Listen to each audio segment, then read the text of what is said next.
Chapter 16. Temporary Event. In the future, at 9:12 p.m. On May 10th, the unknown girl will be surrounded by 3 men and hide in an alley. Click to start navigation. Event content. Rescue the unknown girl. Event time. Before 10 p.m. On May 10th.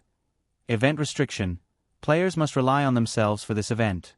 Calling the police, calling friends or other means to increase the number of players are prohibited. Click to view details. Event reward. 100,000 points for encyclopedic knowledge, 10% discount coupon for free. After spending money to find a girlfriend, would the next event be a hero saving a damsel in distress? Toru Watanabe began to organize his thoughts. First of all, supplementary provisions. 253. Temporary event reward is the same as the difficulty factor. The encyclopedic knowledge was worth 100,000 points, and there was also a 10% discount coupon. Although Toru Watanabe had only experienced the temporary event once and didn't have much experience, he didn't think it would be easy this time. The main reason why it wouldn't be easy was because of the additional event restriction, compared to the previous event of deceiving Rin Kiyono once. But from this point, it could be inferred that if calling the police was allowed, the event would be very easy. In conclusion, although it would be difficult to rely on his own strength, the possibility of completing it was not small. Secondly, there was the personal risk. The event of deceiving Rin Kiyono once was a verbal confrontation. The only consequence was that he was hated by the other party and the beautiful girl said, "You stink me." This degree of psychological damage was not worth mentioning, but there was no guarantee that this mission would be free of physical damage. However, Toru Watanabe looked at the healing potion in the system shop that cost 1,000 points. This hooligan event, no matter how dangerous it was, would he be beaten to death on the spot? Although he hated being beaten, it was worth it to exchange for the encyclopedic knowledge that would be of great help to the road of Tokyo Handsome Man. Also, if he didn't know, then forget it. But since he knew, how could he sit back and watch the girl being violated? Toru Watanabe decided to accept this mission. Then, in order to avoid being beaten, he had to do some preparation work. He spent 1,000 points to exchange for 100,000 points and used a 0.5mm automatic pencil to write in his notebook, taser gun, pepper spray, alarm, recording pen, folding knife, metal baseball bat, crossed out, alloy steel extendable baton. The baseball bat was too flashy, and it was not easy to use. There was a possibility that it would be snatched away by the other party. The Japanese man was definitely more familiar with baseball than him. Moreover, in terms of strength, Toru Watanabe was very confident that he was definitely weaker than the other party. Finally, the incident occurred at night. Toru Watanabe added on the notebook, "Strong flashlight. I've never bought these before, and I don't know if 100,000 yuan is enough." Toru Watanabe logged into Amazon with his mobile phone and placed orders one by one. Because he was buying cheap goods, he still had some left over from the 100,000 yuan. There was also no need to worry about the logistics. If he placed an order today, he would be able to get everything tomorrow, as expected of Eastern Kyoto. After doing this, Toru Watanabe continued to watch The Great Gatsby. It was very difficult to read. The words were easy to speak and most of them were recognizable. The rare words that occasionally appeared were not difficult for the English dictionary. However, the sense of language, rhythm, and details of the original English novel required a certain degree of cultural heritage. If Toru Watanabe had only wanted to brag that he had read the English version of The Great Gatsby, he could have just swallowed it. However, he had opened the book with the intention of learning and improving his ability. Naturally, he could not just glance at it and be done with it. He read very slowly, but at the same time, he was very happy. The slower it was, the more it proved that he was not good enough. When he was able to read smoothly, it meant that he had improved compared to when he first started reading the book. If he kept this mentality and continued to work hard, even if this event failed, even if there was no game system, he could still become the Tokyo Handsome Guy. However, he would be a fool if he did not use what he had. He suggested going to Rin Kiyono's mental hospital for free. The scenery there was good, and there were also small animals. The next day after school, Toru Watanabe went to the Human Observation Department. After a simple greeting with Rin Kiyono, he sat on the steel pole chair and read a hardcover book while waiting for Yoshimi Tamamo to arrive. The sound of instruments from the ensemble in the distance, the crisp sound of baseball being played on the field, and the sound of pages being turned were very clear. The activity classroom was very quiet. The third person to come to the activity classroom was Yuta Kawaguchi. He stood near the door, like a little pig being sent into a tiger's cage. A dup. Some. Upset. No, uneasy. How to spell. Up. Go back and copy everything 30 times today. Give me a little more time, please. I really know how to memorize. I know how to memorize. Little Pig desperately tried to explain to the tiger, trying to survive. Get out. The tiger pressed him to death with its paw. Little Pig used his school uniform to wipe the sweat on his forehead.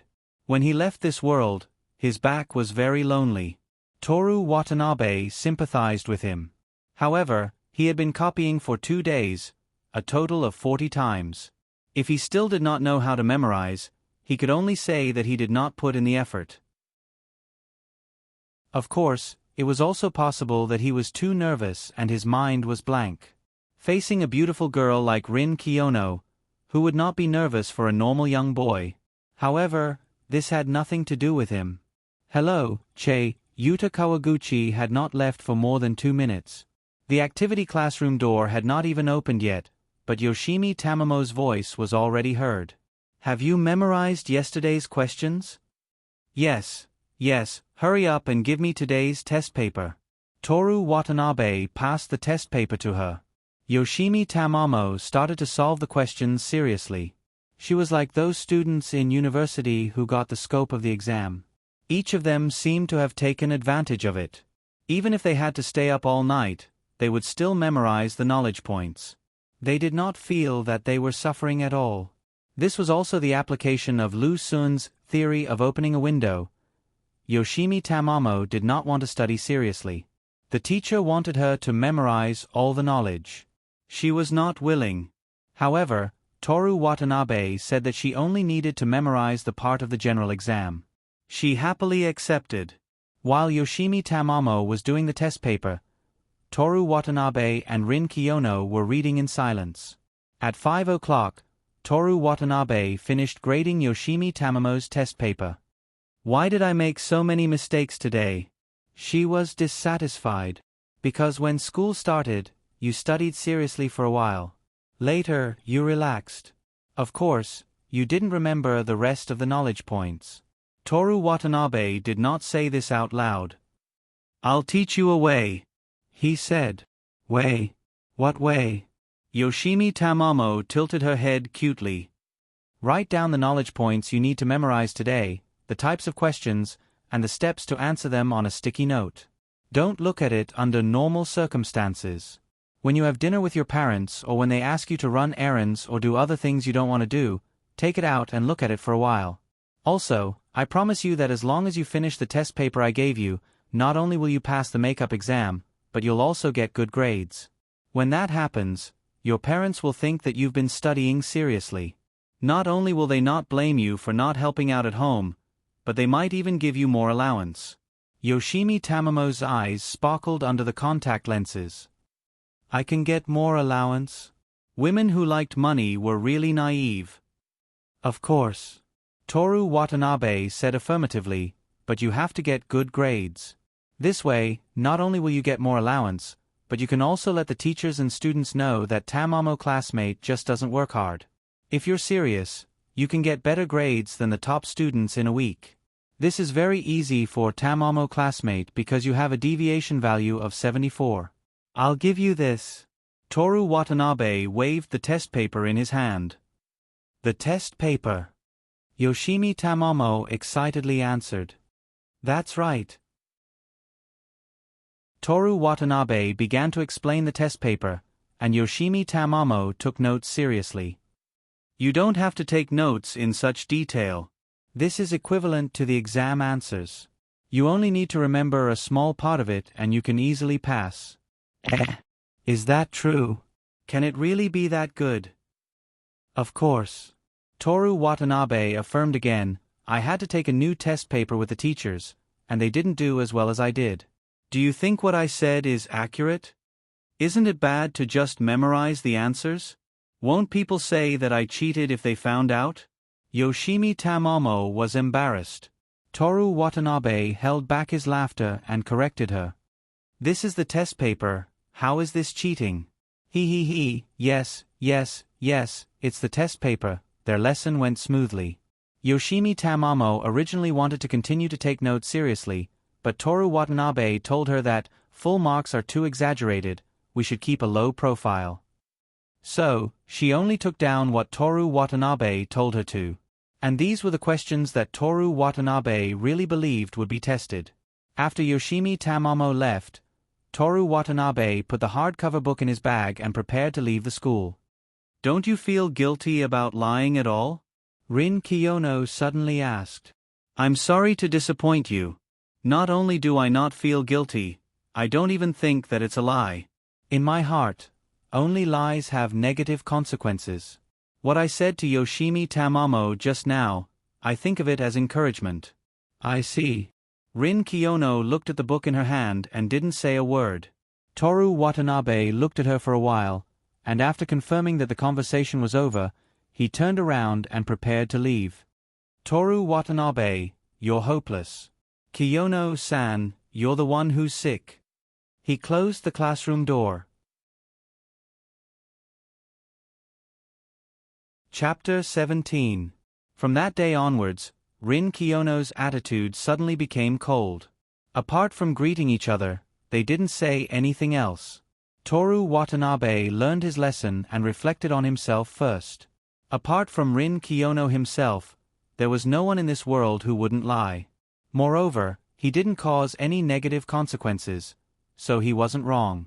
Thus, there was no need to apologize and ease their relationship. May 9th, the day before the makeup exam, in the Human Observation Department's activity classroom. Toru Watanabe praised Yoshimi Tamamo's test paper. What's with that expression? It's so funny. Yoshimi Tamamo giggled. Toru Watanabe pretended to be suspenseful and looked at her seriously. Tamamo-san, guess how you did on the exam today? What are you doing? Just say it. Why are you pretending to be an old man?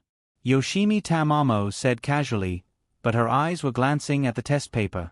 Toru Watanabe raised 2 fingers. Really?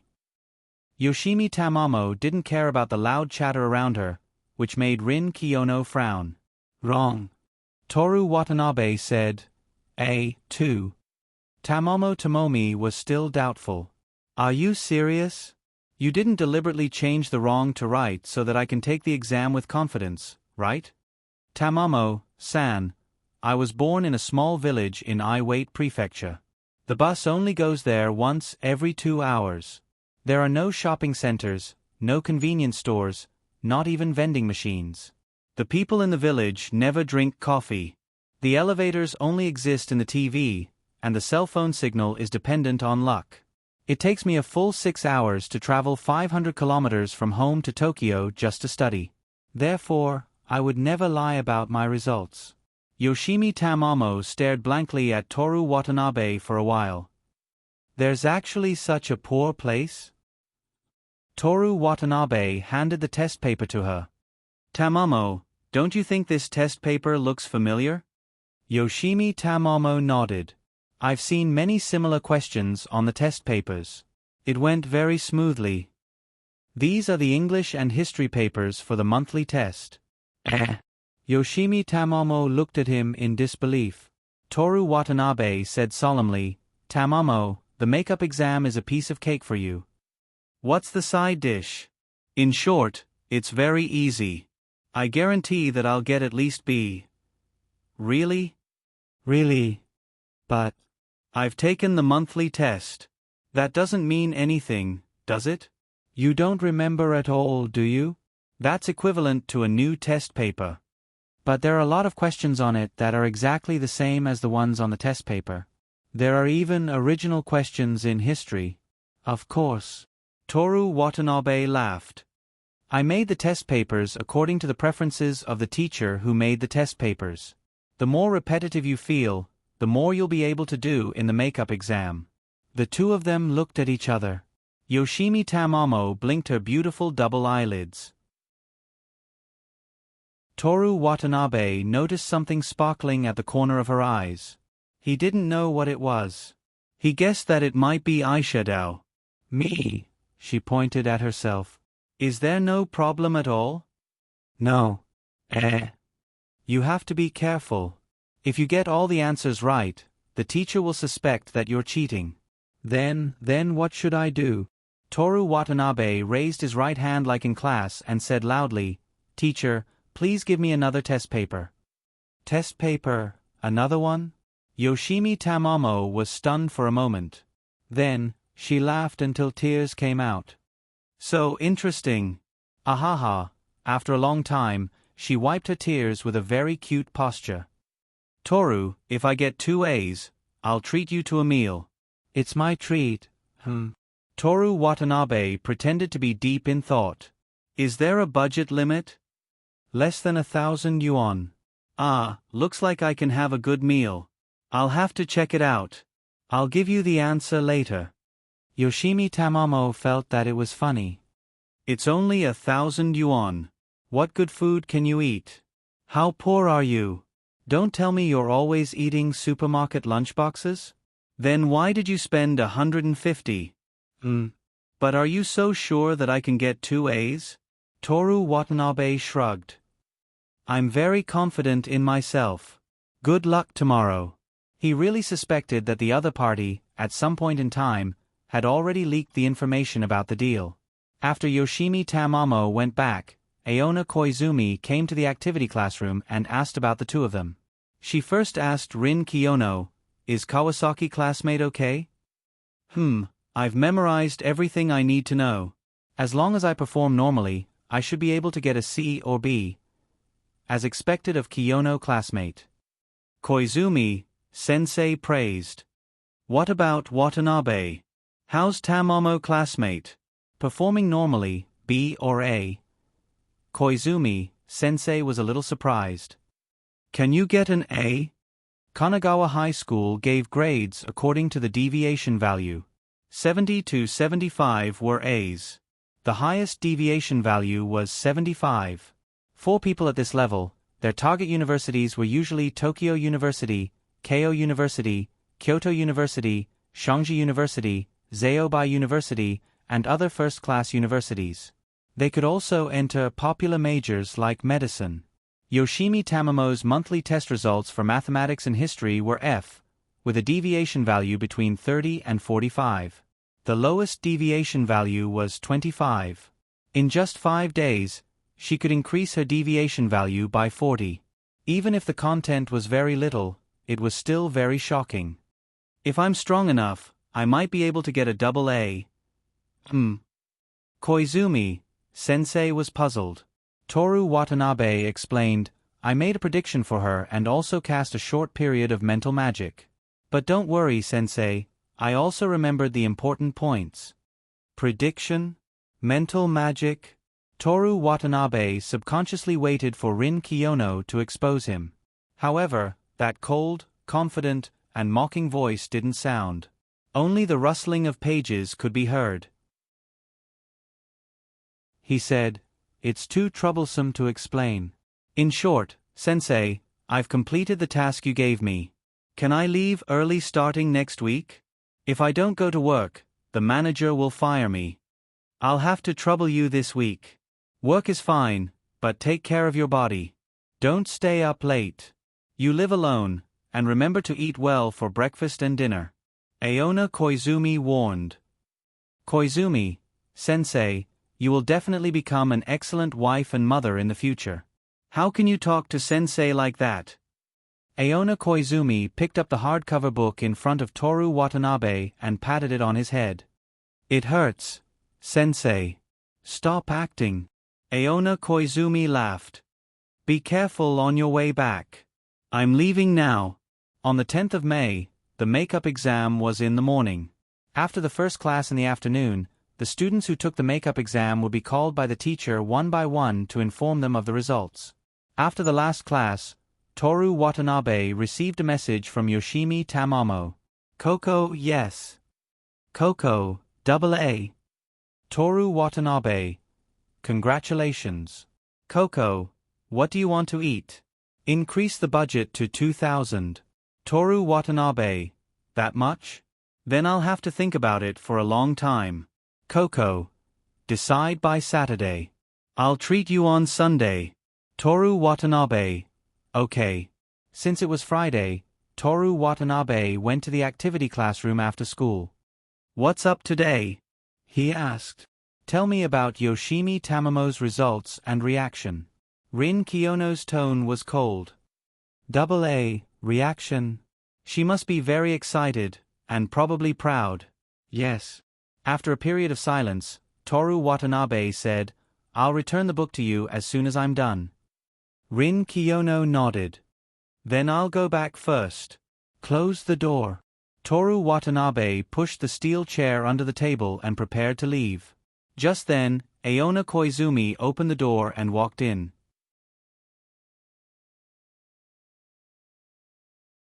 Chapter 18. So you're both here. Perfect. In order to thank you for your help, I'll treat you to a meal after school. Rin Kiyono put down the book in her hand, turned around, looked at Aona Koizumi and said, No need, I agreed to help because of the club activity, not because I wanted to help teacher. But you have the intention to help me, right? That's enough. Kiyono classmate, give your teacher a chance. A teacher who owes a student a favor is too outrageous. It makes me feel guilty for ordering my student around. Toru Watanabe believed that Aona Koizumi wasn't being polite, but really felt that way because she was a girl who could see through all lies. He helplessly sighed and agreed. Aona Koizumi smiled with satisfaction. Gather here at 6, I'll drive you there. You guys? Toru Watanabe hurriedly said, Teacher, I have something to do tonight. He wanted to follow the GPS to the activity location early and scout out the escape route in advance. Something to do? Watanabe, you're not working overtime, are you? Aona Koizumi looked at him suspiciously. How could that be? I'm a top student who abides by the school rules. Then what's the matter? You don't even have time to eat dinner with your teacher? Kiyono classmate lent me an English classic. It's very profound. I want to hurry up and finish reading it this weekend, then return it to her as soon as possible. Aona Koizumi looked at Rin Kiyono. Is that so? Rin Kiyono crossed her arms in front of her chest. Her elegant and refined face revealed a despicable smile. Mixing truth and lies together, speaking nonsense. Koizumi teacher, I suggest that you stop liking this liar. Aona Koizumi turned her head and leaned close to Toru Watanabe. Watanabe, you actually dare to lie to your teacher. You're too close. Teacher, please move away a little. It's too fragrant. Aona Koizumi grabbed Toru Watanabe's ear and glared at him angrily. You still want to change the topic? It hurts a lot, teacher. 6:00. Wait for me here, do you hear me? Understood. Aona Koizumi let go of his hand and saw him rubbing his ear. She couldn't help but laugh. Stop pretending, I didn't use any strength. My ears are more sensitive. What are you talking about? How can you know such strange knowledge at such a young age? Koizumi Aonai's ears were slightly red, and she tried to show the dignity of a teacher. What strange knowledge? I said that the defense of my ears is low and it hurts easily. Teacher, what are you talking about? Nothing. Aona Koizumi turned around and quickly left the activity classroom. Toru Watanabe had no choice but to stay in the activity classroom until school was over. At 6:00, he and Rin Kiyono took Aona Koizumi's car to eat together. The dining location was a decent barbecue restaurant.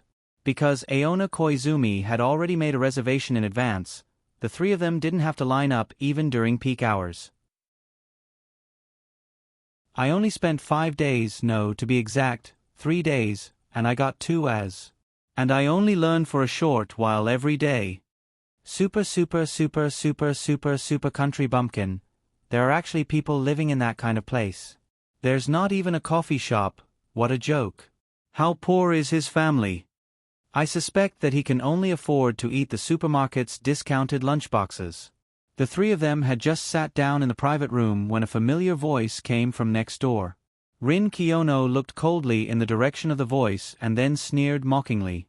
She looked at Toru Watanabe like a bystander and wanted to see his reaction. This is Tamomo, classmate? Aona Koizumi stood up with an ugly expression. Toru Watanabe hurriedly pulled her back. Koizumi-sensei, if you go now, Tamomo classmate will lose face in front of a lot of people.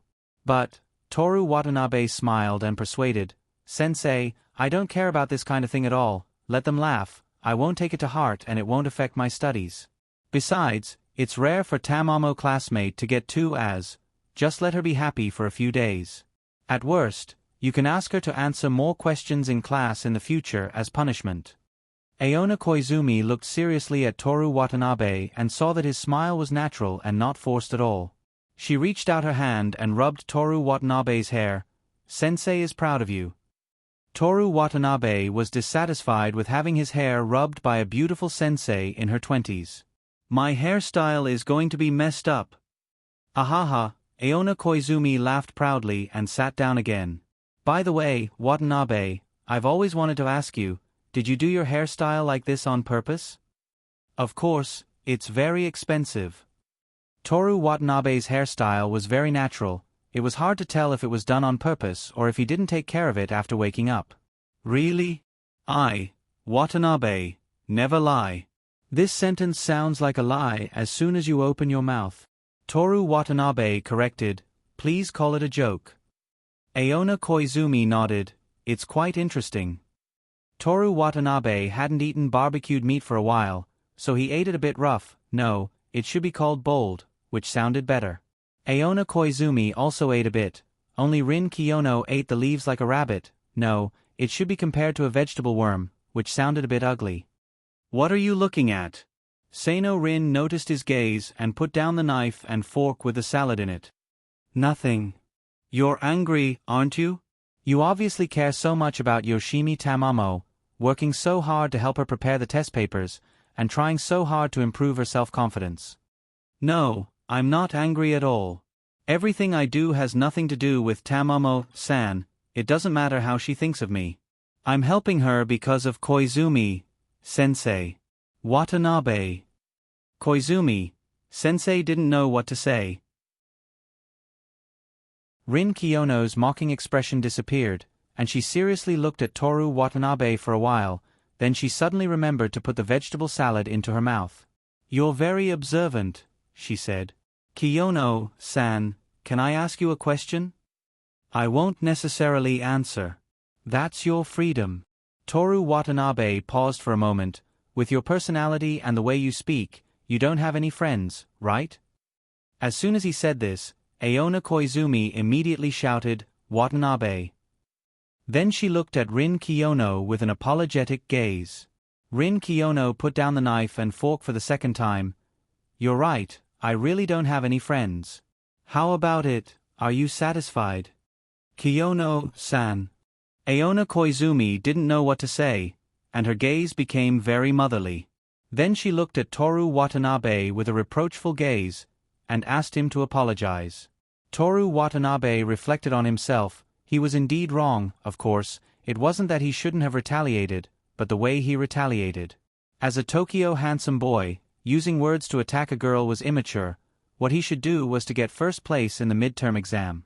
Sorry. He said, I think Kiyono-san, the reason why you don't have any friends is not because you can't find any, but because you don't want to compromise. You value friendship more than the average person. I'm not as good as you in this regard. Aona Koizumi sighed in relief, and suddenly she had a flash of inspiration, and suggested, why don't you two just be friends? Toru Watanabe and Rin Kiyono looked at her in surprise. Watanabe is very smart, diligent in his studies, self-disciplined and self-reliant in life, and I can see that he has a good character when it comes to Tamamo-san. Kiyono, San, didn't you also say that Watanabe has observant value? Teacher. Watanabe, keep quiet. Toru Watanabe wrapped the roasted beef tongue on the grill with sauce and stuffed it into his mouth. Rin Kiyono looked at Toru Watanabe, who was wolfing down his food. I admit that as a human, he is a relatively ideal and excellent individual. Then. But teacher, as a friend, you can't just look at these things. My requirements are for people who will never lie, and he is obviously not one of them. Aona Koizumi was speechless, and said after a long time, It's fine if you can't lie between lovers, but can you relax the requirements for friends? No. Rin Kiyono refused. I never lie, so I have the right to ask others. And I don't force others to do this, I just do my own best. That's true, but Watanabe is really good. You two are very smart, and will definitely have a lot of common topics. Aona Koizumi's tone was excited, but the content of her words was pale, as if she was looking for something to talk about. Toru Watanabe felt very uncomfortable. What's going on with this atmosphere? A blind date? Or is she promoting an unpopular financial product called Toru Watanabe?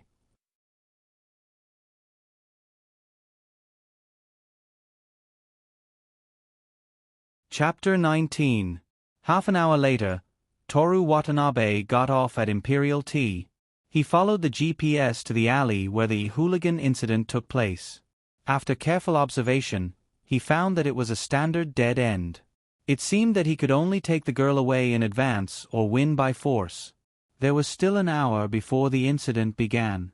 Toru Watanabe didn't even know what the girl looked like, so he naturally wouldn't look around in advance. There was a coffee shop across the alley. He pushed the door open and went in. Ancient rock music was playing in the shop. He ordered a cup of coffee and sat on a long table by the window. This was a good location. Although he couldn't see the situation in the alley, he could see who had entered the alley. In order to stay awake, he deliberately didn't add sugar to the coffee. This way, he could drink it longer. Toru Watanabe took out his phone and downloaded a radio program. This program was unexpectedly popular in Japan. He searched for English and clicked on the most popular program. The host was a girl with a beautiful voice. When she laughed, she sounded like a goose. She talked about interesting things in life in both Japanese and English. The topic was random and unrestrained. Just a moment ago, she was talking about supermarket discounts and advising tourists to stock up on meat. The next second, she was talking about who she wanted to watch the solar eclipse with.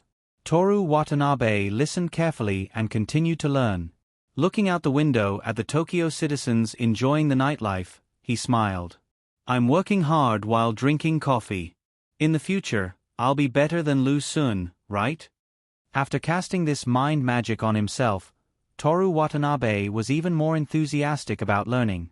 When he learned a new word or knew how to express it, he would feel satisfied and proud. The boring study life needed this kind of mind magic to make up for it. Whether it was him who was working hard or Yoshimi Tamamo who got AA, this was proven. Therefore, it was necessary to lie. Rin Kiyono was wrong. Thinking of Rin Kiyono, Toru Watanabe didn't understand what she wanted to do. One moment, she ignored him, the next moment, she deliberately mocked him, and the next moment, she said something that sounded like a couple flirting. He took a sip of the bitter coffee and listened to the broadcast carefully, his eyes fixed on the alley. At 9 o'clock in the evening, Toru Watanabe suddenly became nervous and couldn't even listen to the radio. He had no choice but to order another cup of coffee. This time, it was the most bitter espresso. He drank it in small sips. Because it was too bitter, his nervousness eased a lot. At 9:11, a girl in a white dress hurriedly ran into the alley. Toru Watanabe finished his coffee in one gulp and stood up with his hands in his pockets. Fortunately, tomorrow is Saturday. Otherwise, with so much coffee, I would definitely lose sleep. Thank you for your patronage. The shop assistant's voice sounded very distant. With his hands in his pockets, Toru Watanabe held the flashlight and the pepper spray. Feeling the weight of the alloy steel extendable baton behind his waist, Toru Watanabe walked towards the alley. Hey, are you okay? His voice seemed to make the girl wary for a moment, but she soon relaxed. "You come here," the girl ordered. Toru Watanabe was a little surprised. Shouldn't the girls who had been harassed usually be weak and delicate? What you learn on paper is ultimately shallow. Lu Yuqing didn't lie to me. I've learned another thing. Toru Watanabe kept getting distracted to ease his nervousness and focused all his attention on the alley entrance. There would soon be 3 adult hooligans there. He had to take the girl to a crowded place as soon as possible. "Where's your house?" "I'll send you." Before Toru Watanabe could finish his words, the girl grabbed his collar and pulled him over. Then, she pressed him against the wall and kissed him mouth to mouth. "Was I drugged?" The girl's lips were very soft. It was as if all the best things in the world were at home and you were looking at your watch, waiting for the moment to get off work. However, Toru Watanabe's mind was very clear. Although he had never experienced this before, it didn't mean that he would become a pervert. With the weak light leaking into the alley, Toru Watanabe saw the girl's face clearly. She had straight black hair that reached her shoulders and her beautiful eyes were filled with endless anger. Toru Watanabe could tell from the other party's slightly absent-minded gaze that the person who was angry wasn't him. Because they were kissing, he couldn't see her nose and mouth clearly. This was a beautiful girl who wasn't inferior to Rin Kiyono. However, no matter how beautiful she was, Toru Watanabe wasn't interested in such a casual woman.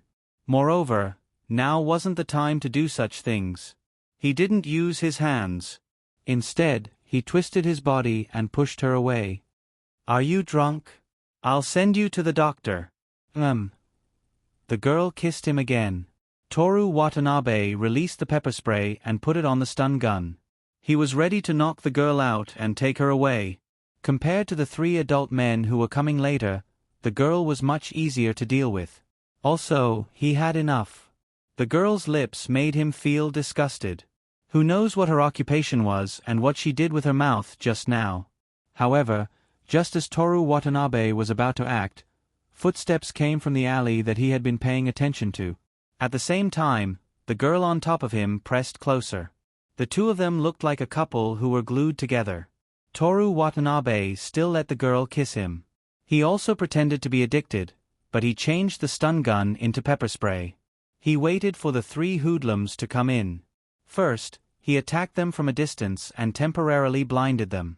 Then, he used a strong flashlight to shine on them.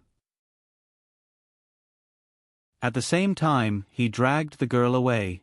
There was a train from Imperial Tea to Ikebukuro at 9:15. If they ran there, it would be just in time.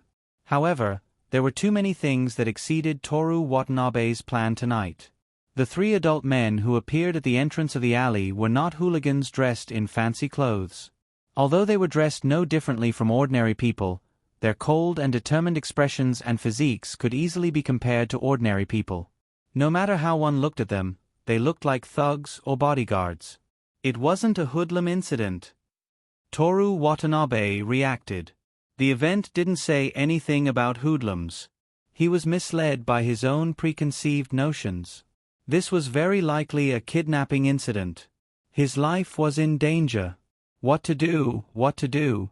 Facing professional bodyguards, the weapons on his body didn't give him any sense of security. Toru Watanabe forced himself to calm down. The sound of his heartbeat was very ear-piercing. The 3 of them didn't seem to be very sure of the girl's specific location. They came to the alley just to search. They looked at the 2 of them who were kissing passionately and immediately turned around and left. What's the situation? Toru Watanabe's mind was blank. His hands that were holding the pepper spray and the flashlight were slightly trembling because of numbness. Just as he was feeling dizzy, his whole body uncontrollably slid down the wall and curled up into a ball. Bah! He endured the pain while looking at the girl. After spitting a mouthful of saliva, she desperately wiped her mouth with her sleeve. She used a lot of strength, as if she wanted to directly scrape off a layer of her lips. Indeed, her lips quickly ruptured with traces of blood. "Why?" he asked with a ferocious expression. "Damn it! Damn it! Damn it!" The girl cursed in a low voice. Her hands were still angrily wiping her bleeding lips. The pain relief process was terrifyingly long. Toru Watanabe felt sweat dripping from the corners of his eyes several times. He was still in so much pain that he couldn't stand up. "Miss." A voice came from outside the alley. At the same time, the game interface in his retina vibrated. "You have a new email. Rescue Unknown Girl event completed.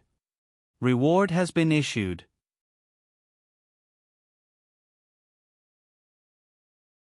Chapter 20. A woman in a Western-style shirt walked into the alley.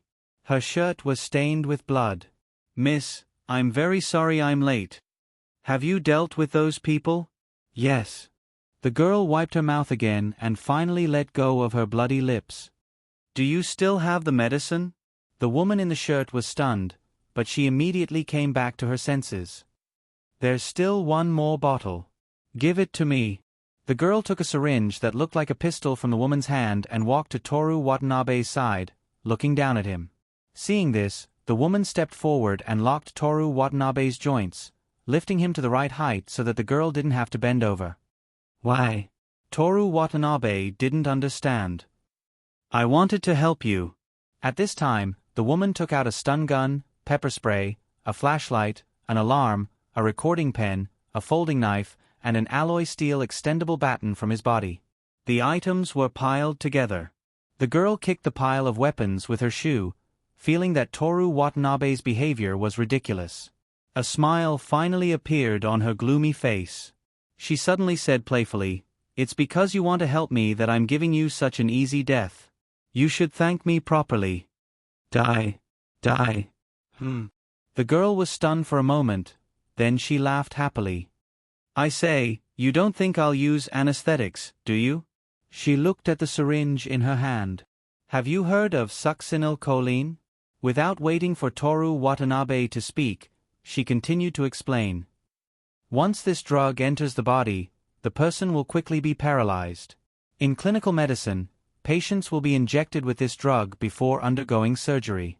The purpose is to prevent the patient from moving during the surgery." "But..." She smiled mischievously at Toru Watanabe. "In the absence of an oxygen tube, the injected person will eventually suffocate to death while still fully conscious." The girl's smile was simply demonic. "Why do you want to kill me?" Toru Watanabe looked at the syringe, his voice trembling uncontrollably. "Damn it! Why is the mission of 100,000 points so difficult?" "No. Wasn't the event already over? Does the healing pill work on this thing?" "Why?" The girl's playful expression suddenly turned cold. She put the syringe against her lips. "You're the first man who dares to touch me." "It's clearly you." Before he could finish, the girl interrupted. "I was the one who took the initiative to touch you, but I can't kill myself. It's just like a bug and a person leaning against each other. No matter whose fault it is, it's only right to slap the bug to death, right?" Toru Watanabe looked at her expression. The cold sweat that had finally stopped after the pain subsided began to flow again. He was about to struggle and say something, but the girl had already lost her patience. "That's enough. Since you saved me, I've given you enough time to say your last words." As soon as the girl finished speaking, the woman behind Toru Watanabe pulled up his left sleeve and handed it to the girl. His fair arms reminded him of the pigs that were slaughtered during the New Year in the village when he was young. The pigs were just as fair.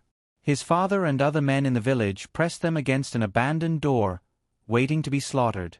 The liquid in the syringe gradually decreased. After a while, Toru Watanabe began to have difficulty breathing, and his consciousness gradually blurred. However, he did not exchange for the healing pill. "I have to wait for them to leave before I can. It's so uncomfortable. Breathe. Only, if they think I'm dead, nothing will happen to my home. Miss, the fingerprints have been cleaned. Call Mayano and ask her." Exchange. When Toru Watanabe woke up, he found himself still lying in the alley. His body seemed to have fallen asleep. Even the pain in his lower body was gone. He could not feel anything at all. Only the dust on his clothes and his sweaty underwear proved that everything that had happened was real. It seemed that the healing pill had worked. Toru Watanabe looked at the time on his phone. It was 9:30. He had been unconscious for about 15 minutes. The weapons on the ground were all gone. Was the enemy trying to make it seem like he had died of a sudden illness? Toru Watanabe did not have time to think too much. After confirming that there were no obvious guards outside, he pretended to be taking a walk and left the alley. Resisting the urge to go back to his rented house, Toru Watanabe purposely took the tram and took a long detour. He bought a set of summer clothes and checked into a hotel room to change into the new clothes. During this period of time, no one came to find him, so he let out a sigh of relief. After doing all this, he prepared to take the tram back to his rented house. Before he got on the tram, he threw the bag of old clothes into a trash can a dozen stops away from his rented house. The first thing he did when he got back to his rented house was to take out his phone and do some research on his future. He had to leave East Kyoto. Based on what happened to the crazy woman today and her attitude of killing people, she must have a very high social status. If it were not for the game, he might not have come into contact with this kind of thing in his life. In a metropolis with more than 10 million people, with the identity of a young girl, the possibility of her noticing a nobody like him was very low. But it was still too dangerous. If she found out that he was still alive, not only him, but also his parents in his hometown would be in trouble. After some research, he decided to go to the northernmost part of Japan, Hokkaido, where he would go to high school and university. Hokkaido University was also a first-class university. Succinyl choline, I, Watanabe, will remember this knowledge.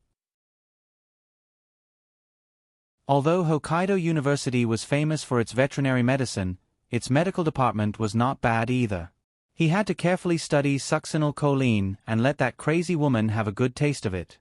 While he was studying, he also had to work hard to earn points. He would graduate from the medical department at the age of 24 and return to Tokyo for revenge. At that time, he should have become a very knowledgeable and powerful fighter, right? Kick in the crotch, joint lock, I, Watanabe, will also remember this. After preparing his escape route, he began to pack his luggage. First, he collected the clothes on the balcony, folded all the clothes in the closet, and put them in the suitcase. Then he had to prepare to transfer schools. It was easier to transfer schools in Japan. He called his parents in his hometown and said that he was not used to the big city of Tokyo and wanted to go to the relatively sparsely populated Hokkaido. Then he changed his target university to Hokkaido University. His parents did not agree, but asked him if he was bullied in Tokyo and was despised for being a country bumpkin. Really, no, just promise me. This is your son's once-in-a-lifetime request. I want to go to Hokkaido. After a while, the two finally agreed to call Aona Koizumi and tell her about the transfer. Half an hour later, Aona Koizumi called and asked him to go to school at 7 o'clock on Monday morning to hear his reason in person. Toru Watanabe agreed. He looked at the hardcover book on the table. This book also needs to be returned to its owner. Unfortunately, he has not yet fulfilled his dream of being a handsome man in Tokyo. On Saturday and Sunday, Toru Watanabe closed the door and watched The Great Gatsby in his rented apartment. He ate at the convenience store in the early hours of the morning.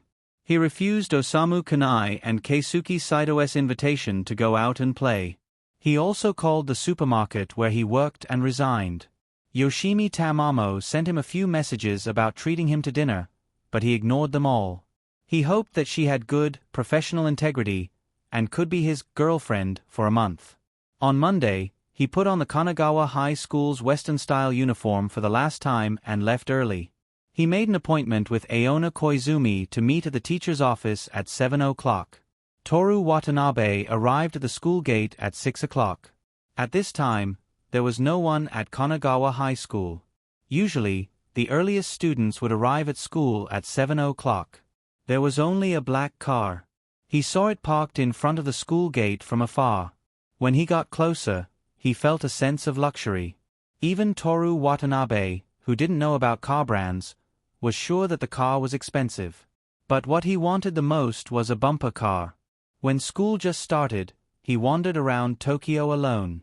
In Shibuya, he saw a group of middle-aged uncles driving bumper cars. They looked so proud. Toru Watanabe envied them for a while. He didn't know if there was such a ceremony in Hokkaido. As he thought about these random things in the morning, Toru Watanabe turned the corner and entered the campus. His heart skipped a beat. Kanagawa High School's building was a long road from the school gate. In the middle of the road stood a tall oak tree. The leaves of the May oak tree were lush and green, like a screen. Toru Watanabe saw the tree for the first time at the end of March. He thought, if someone happened to come from behind the tree, they would definitely bump into it. Fortunately, all vehicles were prohibited in the school. At this time, a group of people wearing black clothes, black pants, and black sunglasses walked around the edge of the oak tree and entered his sight like a movie scene. A girl wearing Kanagawa High School's uniform was surrounded in the middle. She had shoulder-length hair and a bored expression. One of the female black-clothed people whispered something in the girl's ear. The girl raised her head. She saw Toru Watanabe. Her bored expression froze for a moment, and then it became lively. There was a faint smile between her eyebrows, as if she had found something interesting.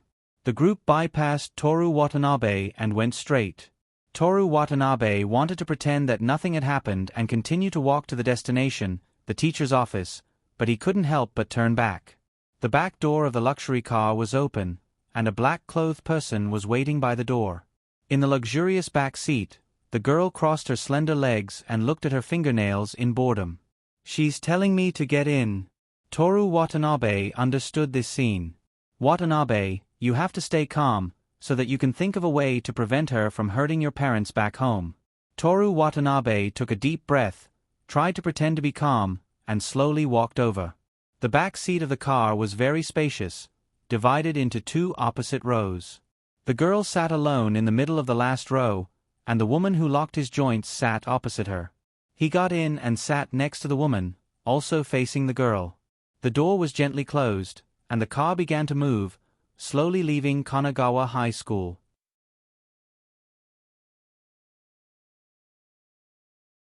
Chapter 21.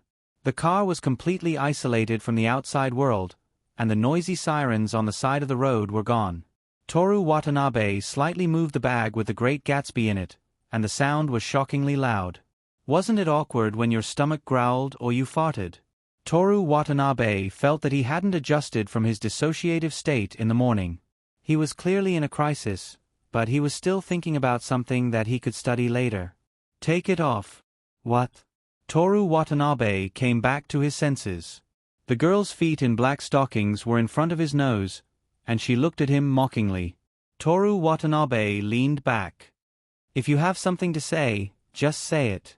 The girl put her hand on the armrest in the middle of the back seat and said indifferently, "Medicine." "Yes."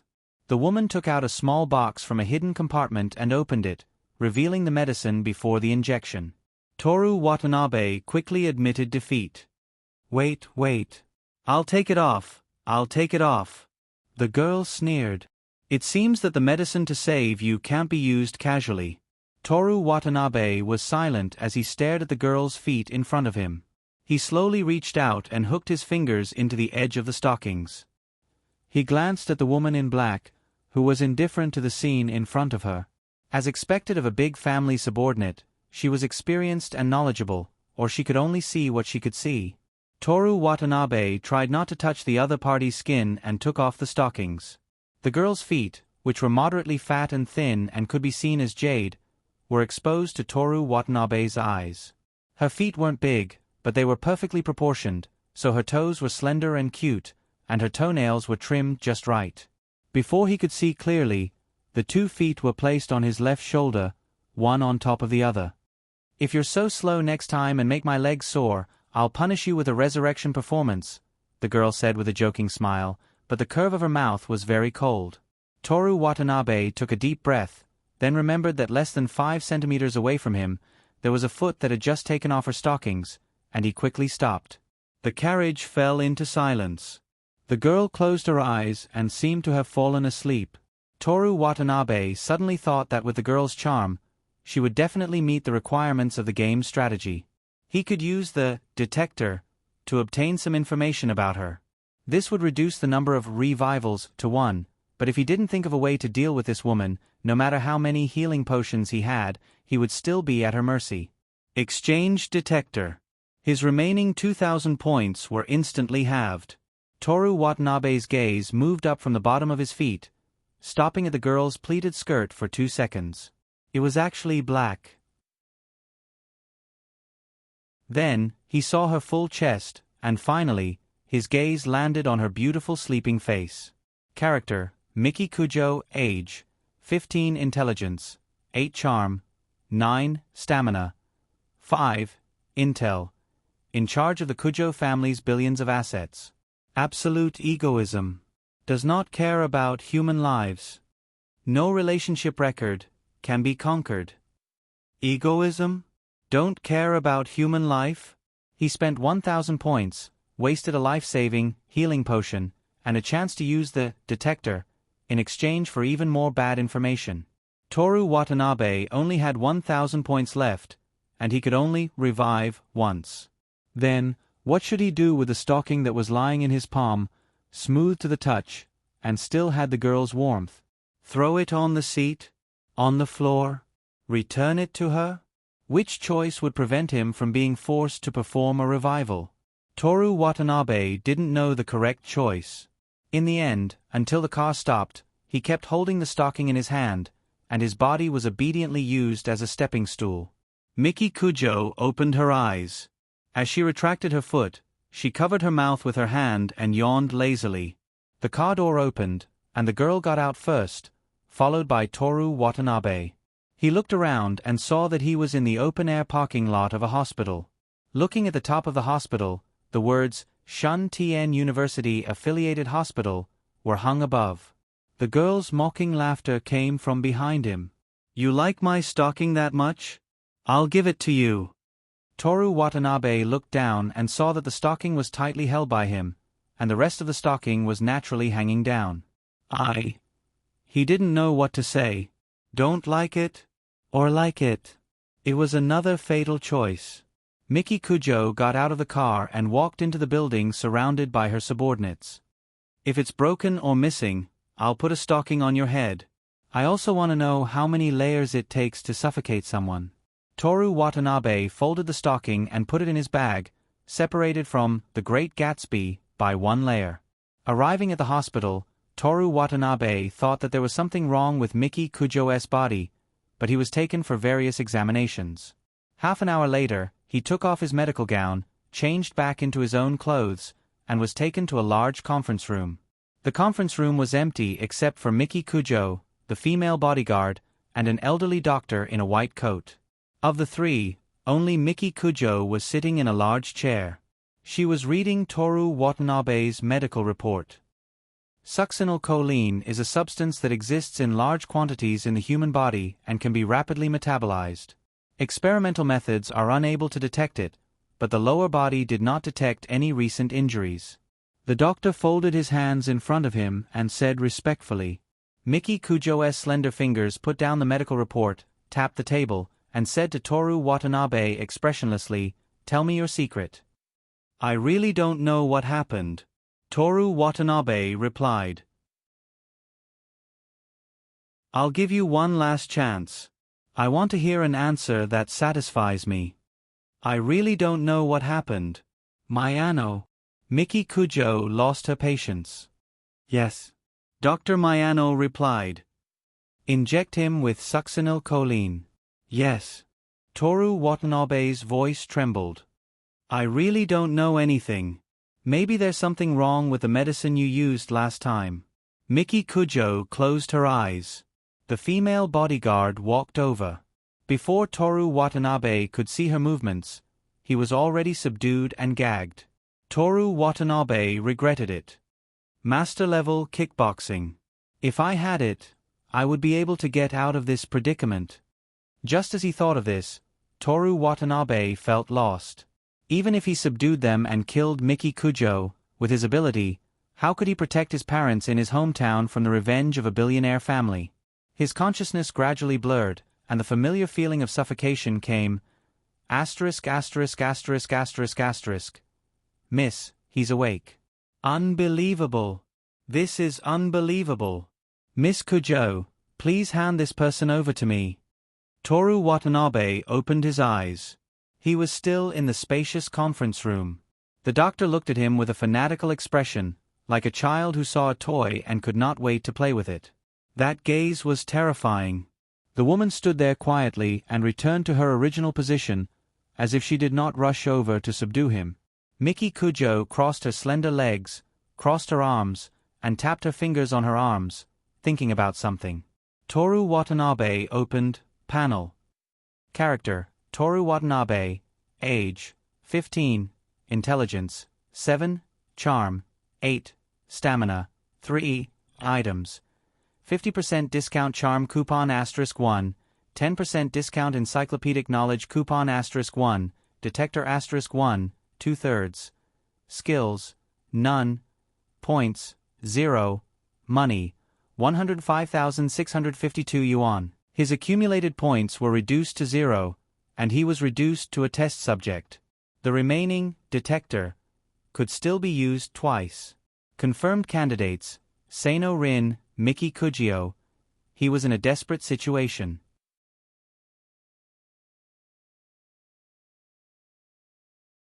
Chapter 22. Miss Kujo, please give him to me. The doctor said excitedly. This body is a treasure. It can heal injuries and resist succinylcholine. It will definitely make a breakthrough in medicine. Miki Kujo finally opened her eyes. Kill him, Shizuru. Yes. Toru Watanabe shouted. That has nothing to do with my body. I can give you the medicine, but when you give it to me, a living test subject is more valuable. Miss Kujo, please. Shizuru, what are you doing? Why did you take me? Miss Kujo, Miss Kujo. Spare me. I helped you deal with so many corpses. I can continue to help you. Please let me go this time. Toru Watanabe was stunned as he looked at everything in front of him. The female bodyguard called Shizuru replaced the syringe on him with a new bottle. Dr. Mayano, who was struggling and screaming for help, was easily subdued by her with one hand. Then, the injection. The skin on his face started to turn red as the medicine took control of his respiratory tract. Death. Miki Kujo looked at the body and said casually, I usually send the people I kill to this hospital. Dr. Mayano is responsible for the death certificate of acute heart failure. Toru Watanabe looked at Miki Kujo. You killed him? No. Dr. Mayano will do anything as long as he has the money for his research. He is a very useful tool. Miki Kujo said regretfully. In order to protect you, I even killed my beloved subordinate. Kujio Miyoshi supported her face with her hands. Her expression was like flipping the pages of a book. It changed from pity to, I'm willing to give up everything for you. You owe me a life. You have to repay me, Watanabe from Iwate Prefecture, who wants to be the handsome man of Tokyo. Toru Watanabe swallowed and said in a low voice, as long as you don't hurt my parents. Medicine. Toru Watanabe took a deep breath. That medicine is very precious. Even if you have money, you need to be alive to spend it. But, I can give you as much money as you want. Hand over the medicine. Miki Kujo felt bored. She planned to kill Toru Watanabe after getting the medicine and formula. She was already used to the success of money and was tired of the same business model. I don't want money. What do you want? Tell me. Miki Kujo looked at him with half-opened eyes. I want you to be my girlfriend. The woman called Jing Lu quickly glanced at Toru Watanabe and then returned to her original state. Miki Kujo froze for a moment, then laughed happily. She pressed her hand on her flat stomach and said, You're quite interesting. Okay, I'll let you be my boyfriend. Very good. Whether it was Yoshimi Tamamo or Miki Kujo, these people who didn't have a player identity didn't take a casual promise to heart. Miki Kujo's strategy complete. Player receives 200,000 points. Check-in days. Yoshimi Tamamo, 17 days. Miki Kujo, 1 day, 200,000 points. For a moment, Toru Watanabe almost forgave the woman in front of him for killing him twice and kicking his crotch once. I, Watanabe, am smart and never slack in my studies. I have a clear goal in life. Now that I have 200,000 points, it's hard to imagine how great I'll become. Now is not the time to think about this. Toru Watanabe looked at the shopping mall. The master-level kickboxing was very tempting, but he resisted. This ability might allow him to kill the two women in front of him and walk out of this meeting room, but what about the group of bodyguards downstairs? With the other party's power, it was very likely that they had guns. Then, there was the Kujo family, whose assets were measured in trillions. These 200,000 points must be used carefully. Directly spending 100,000 points to buy kickboxing was definitely not the best choice. Use 50% charm voucher to exchange for 1 point of charm. 50% charm voucher has been used, 5,000 points deducted. Please select a specific charm point. Smile, sincere, convincing, friendly, sweet, false, bitter, beautiful. In an instant, the almost transparent blue panel filled the entire office. Toru Watanabe almost fainted. He quickly shrank it like a window. Smile, click to expand category. Voice, click to expand category. Eyes, click to expand category. Body, click to expand category. Temperament, click to expand category. Personality, click to expand category. Personality was first excluded. He, Watanabe, was destined to be great. His personality was already impeccable. He didn't have time to hesitate. Smile. Beautiful. Player's charm increased to 9. Miki Kujo had no interest in Toru Watanabe, who was shocked by her words. She sneered, "Okay, my boyfriend, take out the medicine." Toru Watanabe came back to his senses and tried to smile. Okay. It was a smile full of magical colors, making people happy and mesmerized. People would fall in love with the boy's lips, nose, eyes, and eventually, the boy's entire person because of this smile. It was incredible and unreasonable, just like the person you liked who showed an irresistible preference for you. Toru Watanabe looked at the stunned Miki Kujo and Shizuru with satisfaction. He would use this charm to stabilize the other party and get the check-in reward. At the same time, he would continue to improve himself.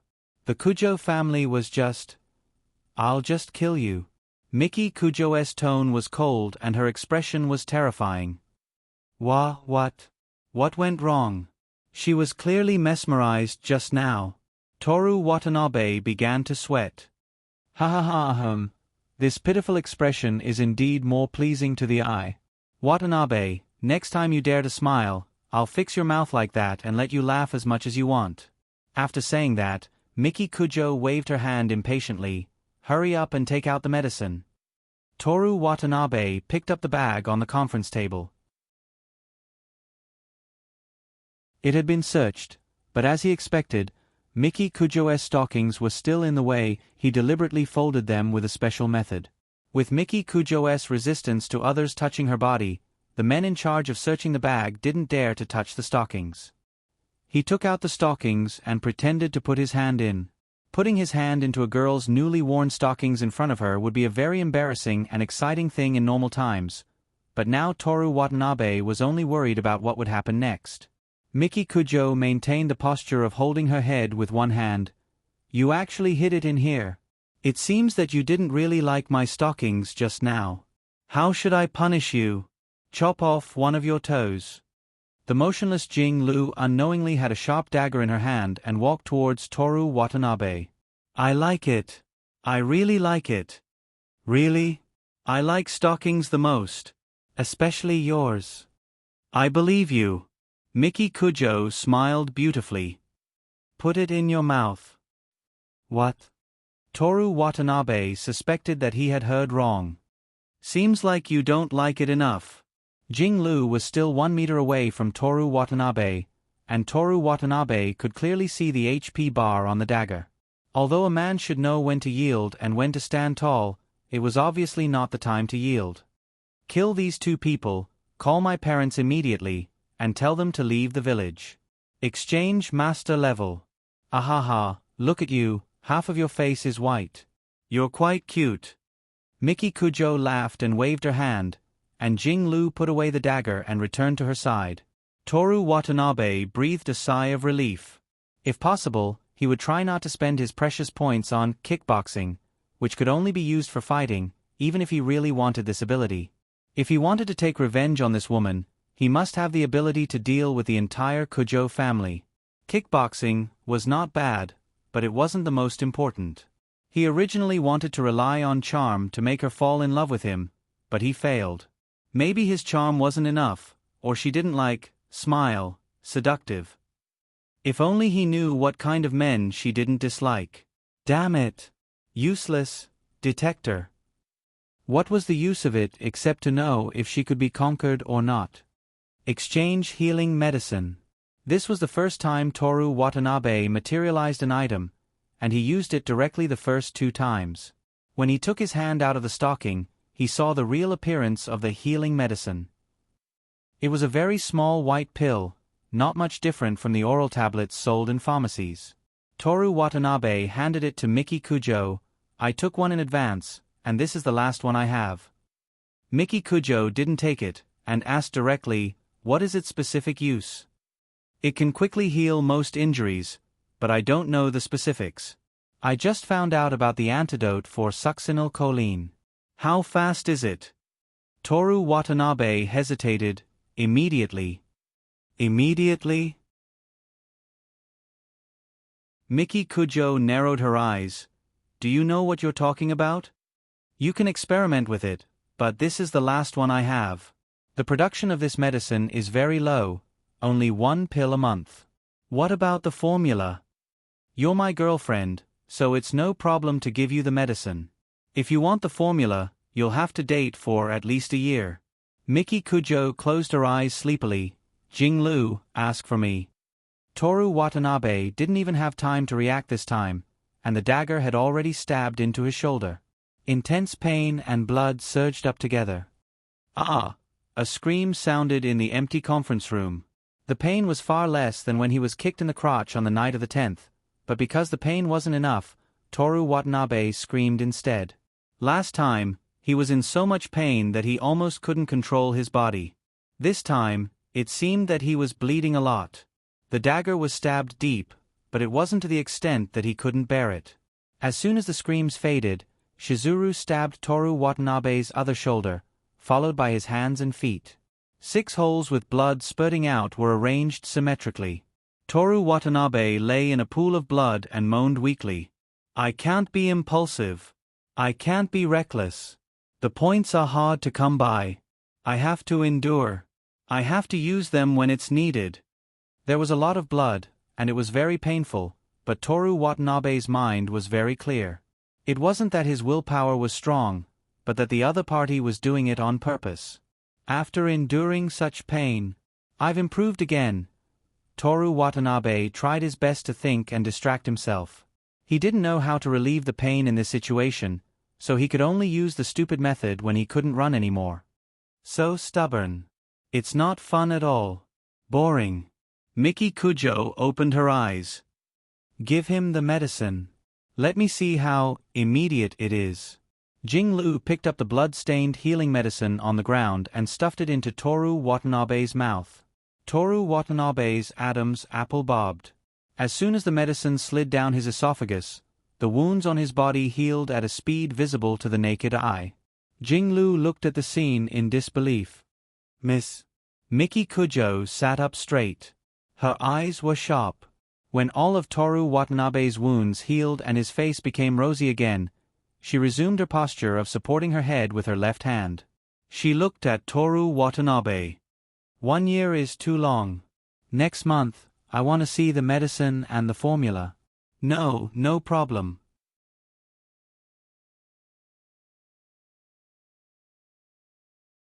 Chapter 23. The tram from the hospital to the school was packed with people. Toru Watanabe's feet almost couldn't touch the ground. But such a typical scene of daily life in Tokyo couldn't bring him back to the real world. Dr. Miyano was confirmed to have died of heart failure on the spot. Miki Kujo's expressionless men in black skillfully cleaned up his blood.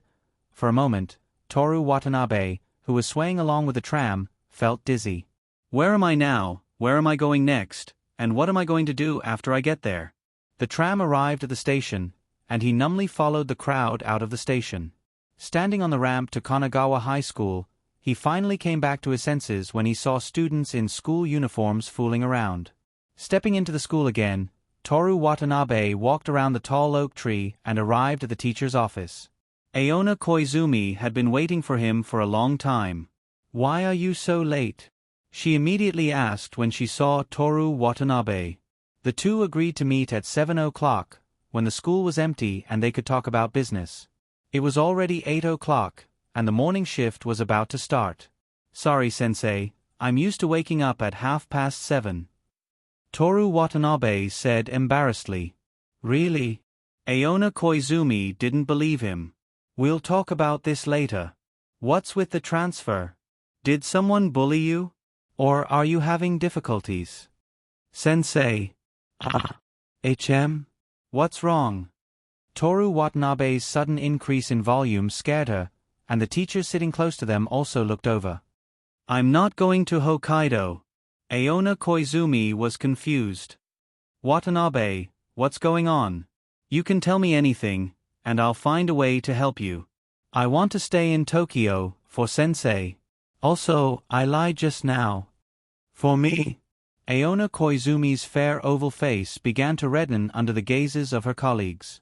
She wasn't in the mood to care about the transfer, so she quickly changed the topic. "What did you lie about?" "The reason why I'm late is because I stayed up all night to study English. I like Hokkaido, but I like you, Koizumi, sensei, even more." The classroom and office were silent. Huang Zi had a mouthful of water in his mouth and forgot to swallow it. Toru Watanabe, the elderly math teacher, pushed his reading glasses up his nose. The middle-aged female teacher, who was watering the flowers on the balcony, kept the watering can tilted for a long time. Koizumi Aonai blushed and stood up at once. "Watanabe, what are you talking about?" "Teacher Koizumi, come here for a moment." The principal, who had nothing better to do and was always patrolling his territory with his hands behind his back, was attracted by the noise and came over to greet them at the office door. Toru Watanabe was about to faint. He had only wanted to find a random excuse to cover up the fact that he had transferred schools and was late for school. Why did the principal suddenly appear? Kanagawa High School was very open about love. Although he hadn't seen it with his own eyes, Toru Watanabe heard from Osamu Kanai that there were boys who publicly confessed to girls. The teachers would laugh and watch the show, but between teachers and students, it was absolutely forbidden. He quickly explained, "Principal, I like teacher Koizumi, sensei as a teacher and a student. It means that I respect her very much." The principal looked at the two people standing together. The teacher was young and beautiful, and the student was somewhat youthful, but also handsome. However, no matter what the student thought of Aona Koizumi herself didn't seem to have that kind of intention. And the male student longed for the beautiful female teacher. This was something that no one could stop. He put his hands behind his back and gave a warning look to Aona Koizumi, and let them go. After the principal left, Huang Zi swallowed the water in his mouth and gave a thumbs up to Toru Watanabe. "Watanabe, great, I support you." "Thank you, teacher Huang Zi, I will continue to work hard on the road of Tokyo handsome boy." "What do you mean by that?" "I am talking about love. You and Aonai's age difference is only." "Huang Zi." "Aha, I'll go get a glass of water." Huang Zi took a sip of water and left. Before he left, he smiled at Toru Watanabe. "Come on, young man." This was what Toru Watanabe understood the meaning of the smile. Toru Watanabe returned a youthful smile. The meaning was, "Thank you for your support, but it's really not what you think it is." Huang Zi was stunned and looked at him blankly. Then he came back to his senses and put the glass on his lips. He didn't drink and just walked away. Huh? Toru Watanabe couldn't understand what this action meant. Aona Koizumi had a headache and sat down again. "What do you want me to say about you? You almost got me killed." "I'm sorry, teacher. But what I said is true. whether it's learning English or respecting and liking you. Aona Koizumi blinked quickly, then turned his face and looked at the potted plant on the table. He said, "It's good that you don't want to transfer. Go back, the morning meeting is about to start." "Okay, then I'll go back to the classroom first. Goodbye, teacher." "Alright, remember to tell your family about the transfer." "Okay." Toru Watanabe turned back and smiled. "Watanabe. Is there anything else, teacher?" "You." Aona Koizumi looked at him from the corner of his eyes. "Can you not smile like that?" Toru Watanabe was stunned and reacted. He actually forgot about this. The charm that he exchanged for in order to survive, the charm that he thought was useless. Smile, charming. Don't get me wrong. I'm not saying that your smile isn't pretty, or anything else. What I mean is, be more natural. Maybe it's because I slept on my stomach last night and my face is numb. Toru Watanabe rubbed his face. I see. Although studying is important, you should also remember to rest well. Smile, charming, didn't seem to be completely useless after all. It made Aona Koizumi so flustered that she even believed in such a reason. However, apart from her identity as his English teacher who was destined to be great in the future, Koizumi Aonai was just an ordinary woman, unlike Kujio Miki who was born in an elite family and had a strong will. To prevent himself from laughing, Toru Watanabe walked back to the classroom while rubbing his face. The classroom was very lively on Monday morning. Everyone was chatting about what they did on Saturday and Sunday, where they went to play, and whether they finished their homework. He had just sat down when Osamu Kanai and Keisuke Saito surrounded him. "Watanabe, good morning." "Good morning. What's wrong with your face?" "Toothache." Keisuke Saito let out an "ah" in understanding. "A toothache is really unbearable. You can't eat and can't sleep well. Is it that painful?" Osamu Kanai didn't believe him. "Is it as painful as being hit by a baseball on your toes? The toothache is worse, right?" No. No matter how I think about it, it's worse being hit by a baseball on my toes. Stop arguing. Being kicked in the crotch is the worst. Toru Watanabe would never say that out loud. The three of them chatted for a while before Aona Koizumi walked in. "Everyone, please return to your seats. The class meeting is about to begin." Toru Watanabe looked out of the classroom window. The early summer morning breeze blew the white clouds and crows flew over the barbed wire of the tennis court. He could hear Ms. Koizumi's tireless teaching and occasionally hear the siren of the tram passing by Sigu Station. This was the world of a normal person. Kidnapping, succinyl choline, bleeding by a dagger, billion-dollar rich heiress, men in black. These things didn't exist here.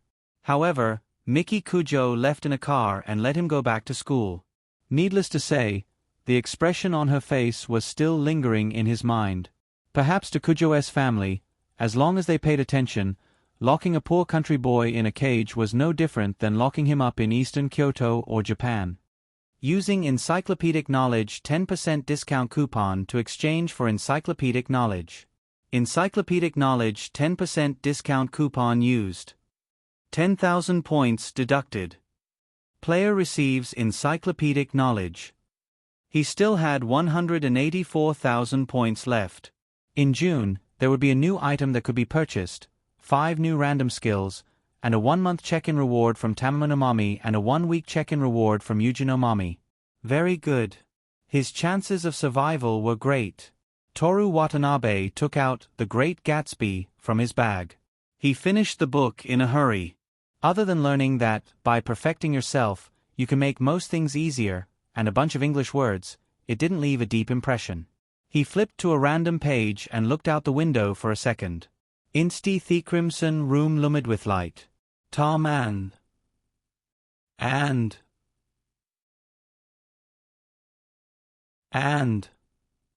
what happened to encyclopedic knowledge? To memorize the first sentence in 1 second, he could have done it himself. Toru Watanabe held the book and read it carefully this time. Then, he looked at the ceiling. Insti the crimson room asterisk asterisk asterisk asterisk asterisk arms. When we. This time, Toru Watanabe memorized half a page and was very satisfied. Miki Kujo, I am growing at a speed and effort that you can't even imagine. When I become famous, it will be time for you to feel pain. Watanabe. Ha. Here. Even if it's a class meeting, you have to listen to the teacher. What are you reading with your head down? I'm reading an English classic. Only Koizumi-sensei's English class. I can't help but want to. Okay, sit down. Okay.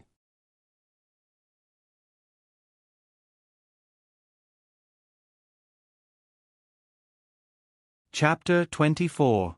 After the morning meeting, Toru Watanabe called his parents and told them that he would not be transferring to another school. Xiao-che, if you encounter something that doesn't go your way, you can ask for leave and come back to rest for a while. The potatoes that were sown last autumn have turned yellow. You can come back and help dig them up. You can do half a person's work. If you don't like digging potatoes, you can follow your dad to plant corn. You'll be responsible for spreading the seeds. It's easy. Do you still want to transplant seedlings? Send me some of the potatoes that you just dug up. My phone is out of gas. I have to study. Bye. After hanging up the phone with his mother, who was probably still asleep, Toru Watanabe took out a $500 coin and bought a can of iced cola from the vending machine. After he pulled the tab with his right finger, his left hand was already wet from the water droplets. He sucked in small mouthfuls to replenish the sugar that he consumed quickly in the morning. In the classroom of Class 1, Yoshimi Tamamo was chatting with her friends about the latest summer fashion magazine when she saw Toru Watanabe in the corridor from the corner of her eye. I'm going to buy a drink. So beautiful. Bring me a bottle of juice, mango-flavored. Okay. She walked to the vending machine and opened her hand to Toru Watanabe. Give me money, I want a drink. Why should I buy you a drink? You're my boyfriend, right? Toru Watanabe looked around. There were students playing in the corridor, but no one was paying attention to them. Didn't I already give you $150,000? You know that I came from the countryside where the bus only travels once every 2 hours. I have to work extra hours to make ends meet. I don't have that much pocket money. Although it didn't cost much to buy a drink, he still remembered how she mocked him in private at the barbecue shop.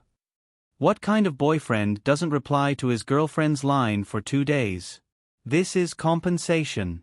Bye, can you keep your voice down? Toru Watanabe placed the Coke on the windowsill and took out his wallet to look for coins.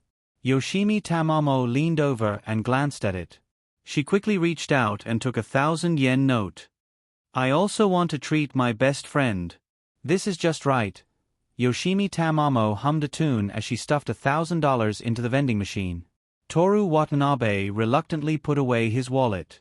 If it wasn't for Miki Kujo's pressure, he wouldn't have even asked for his monthly check-in bonus and would have directly broken up with her. He picked up the Coke can and went straight back to the classroom.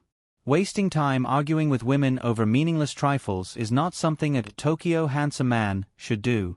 Studying hard is the right thing to do. Yoshimi Tamamo bent down to pick up 2 cans of drinks from the vending machine and the change in her hand. Here, I'll return the extra. Toru Watanabe had already disappeared. She stuffed the change into the pocket of her pleated skirt. TSK. She had never been treated like this by a man before. Toru Watanabe was very poor, but he was willing to spend 150,000 yen to let her be his girlfriend for a month. The makeup exam tutor also wrote the exam questions for her. Before the exam, he tried to encourage her and let her get double A's. In her opinion, he must love her very much. This kind of person who comes and goes as he pleases, how dare he not reply to her messages? When she heard that he needed to work to survive, she thought that he was busy working and studying, so he didn't reply to her messages. She was ready to forgive him and said that he would treat her next week. But now he just left without saying a word? Don't expect her to reply to him when they are dating. Let him waste 150,000 yen for nothing. For the whole day, other than paying attention in class, Toru Watanabe was thinking about how to use encyclopedic knowledge and the points in his hand most efficiently. Spending 100,000 points to add 1 intelligence point to become a shooting genius and master marksmanship within a month is definitely not feasible. First, he didn't know where to buy guns and bullets. Second, there was a small probability that there were people following him, and they wouldn't allow him to come in contact with these things. Third, the next time he saw Miki Kujo, he wasn't sure if he would be searched in advance. Finally, it was also a problem whether he could master marksmanship within a month. In addition, in the eastern Kyoto, it was difficult to find a suitable place to practice marksmanship. With a total of 184,000 points, it would be difficult to prepare for the next refresh of items and skills. Casually spending 100,000 points would be too unwise. Toru Watanabe had to admit that even he couldn't think of a good way to fight against the trillion-dollar consortium in a short time. But doing nothing is not a good idea. While thinking of a way, he must first strengthen his willpower. There was one thing he couldn't deny. The 15-year-old Toru Watanabe was destined to have a great life goal, and he was constantly working hard to achieve it. His appearance was also 1 in a million. Even under such circumstances, he was never arrogant and complacent. This was a saying he learned from Seiya Rin. Even if he hated people, he would learn from their strengths. Wasn't that one of his strengths as well? If he didn't take his birth into consideration, he might be the most outstanding 15-year-old boy in Japan. But even so, he had something he hated the most and was not good at: sports. If he used points, he only needed 7,000 points to reach the human limit. But what's the use of that? Miki Kujo only had 5 points of physical strength, but she had plenty of money. She had a lot of people and guns.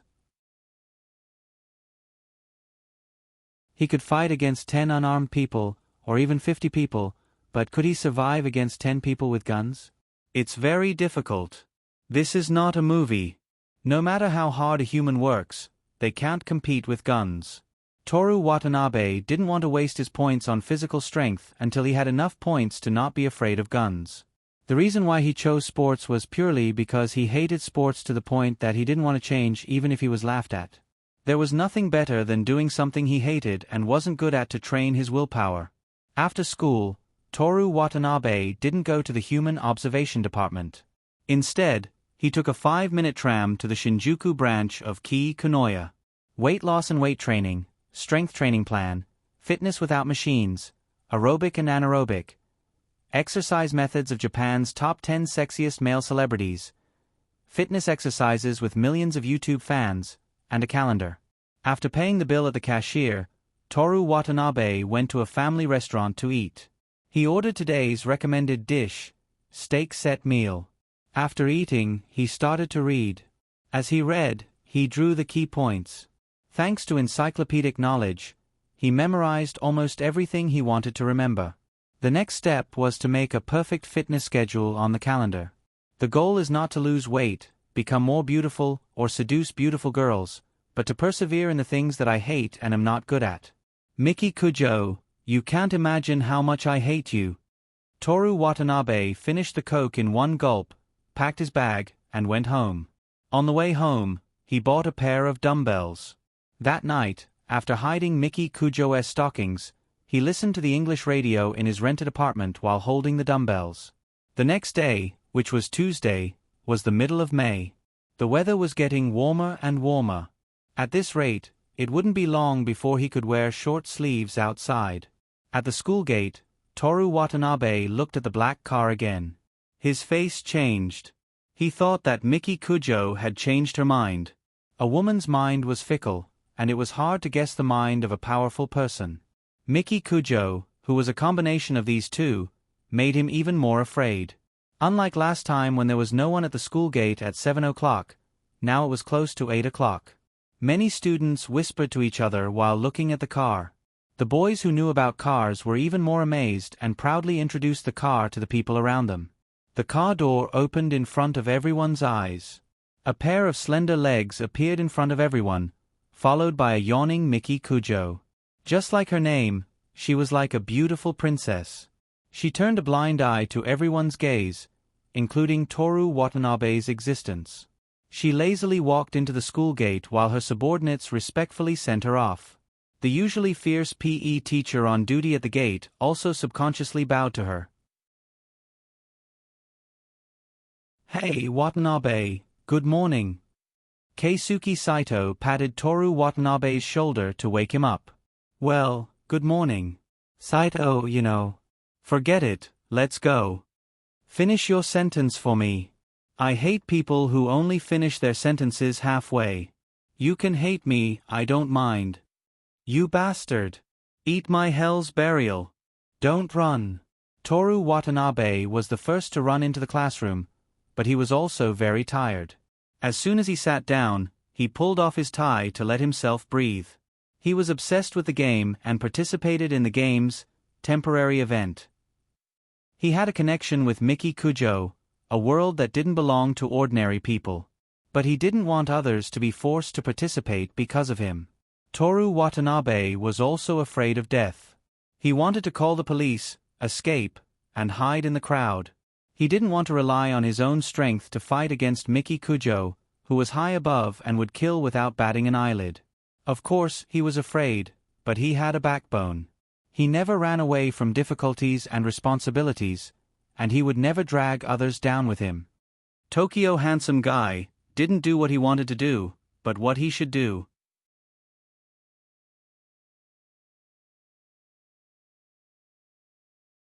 Chapter 25. Keisuke Saito also quickly ran into the classroom.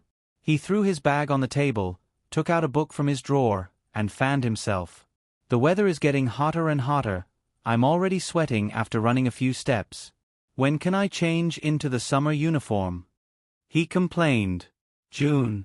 Yesterday, because he was a bit excited about receiving encyclopedic knowledge, Toru Watanabe accidentally memorized the entirety of the Kanagawa High School Student Handbook. How to dress, how long the boy's hair was, how short the girl's hair was, what month was the school's anniversary, when the cultural festival and sports festival were, he already knew everything.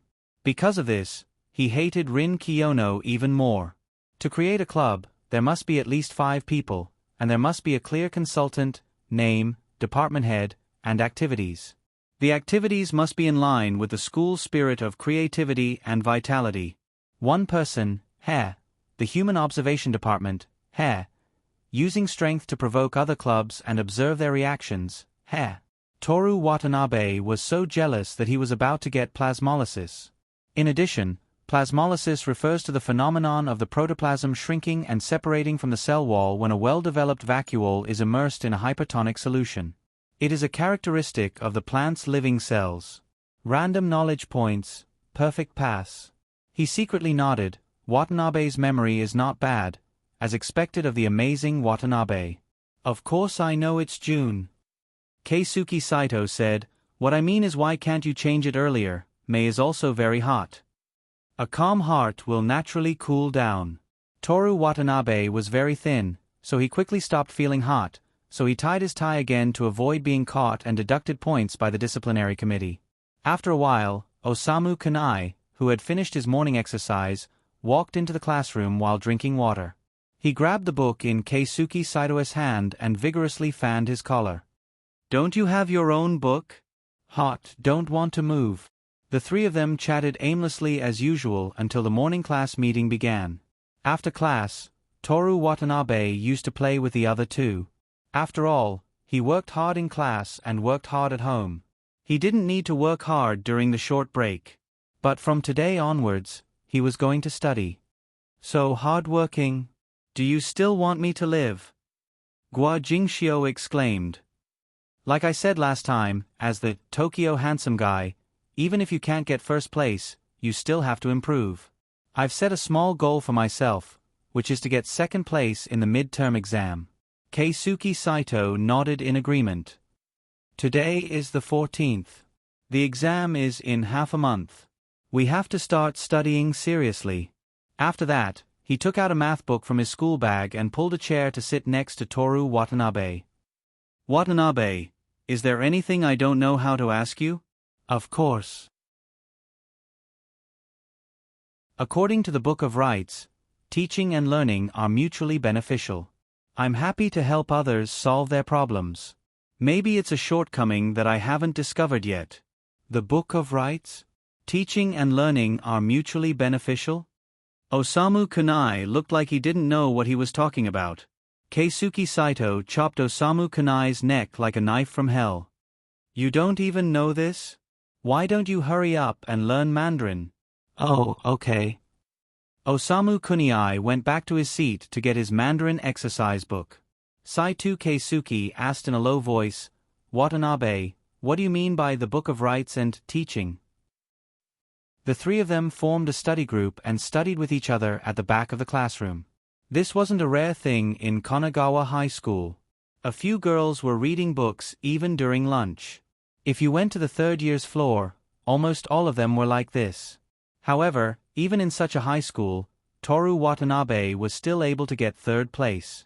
This showed that Rin Kiyono, who had been reading all kinds of books, was very powerful.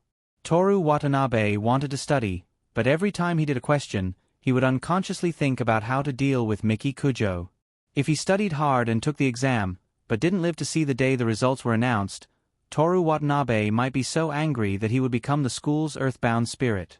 Because the results list would only be announced once, if he couldn't fulfill his wish, he would have to wait in front of the announcement board forever, waiting for the non-existent high school which to help him become a Buddha.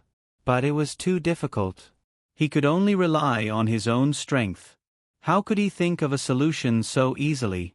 Although he was smart, handsome, hard-working, and had a gaming system, he had no choice but to surrender when faced with a super life winner like Miki Kujio.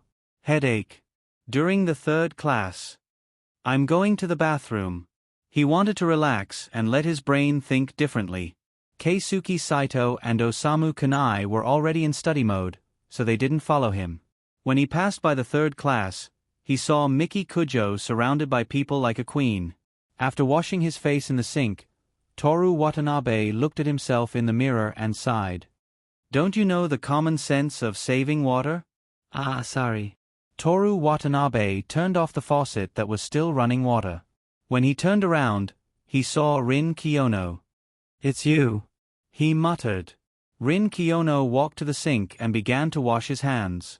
Kanagawa High School's toilet. The sink was in the middle of the male and female toilets, similar to the structure of a shopping mall. He hesitated. Can I ask you a question? After Rin Kiyono washed her hands, she looked in the mirror and fixed her uniform. I don't think you need to know the answer to why someone as beautiful as me needs to go to the bathroom. Tell me, how can a poor high school student like me, who is handsome, smart, strong-willed, and destined to be great in the future, who has nothing now, quietly kill the young lady of a family with billions of assets without being retaliated against? Since you're a poor, useless high school student, you can only rely on your dreams. No, you have nothing, and you're handsome, smart, strong-willed, destined to be great in the future. Yes, you're useless. Rin Kiyono pulled on her bow. I have a habit of writing human observation reports, and this conversation will also be recorded. If I die, you'll be the first suspect of the police. Toru Watanabe felt that he must have overused his brain recently and lacked sugar, so he asked Rin Kiyono for advice. Isn't this woman too narcissistic? Can't she be a bit more humble like him? Kiyono classmate, he said, I've started to study in between classes, and I've also been working hard after school. As for you, you must be reading classics between classes, and you'll also be in the activity room after school. This midterm exam. Watanabe classmate. Huh. Let me tell you why I'm so outstanding. Before you succeed in something, you have to remain calm and collected, but your heart is surging.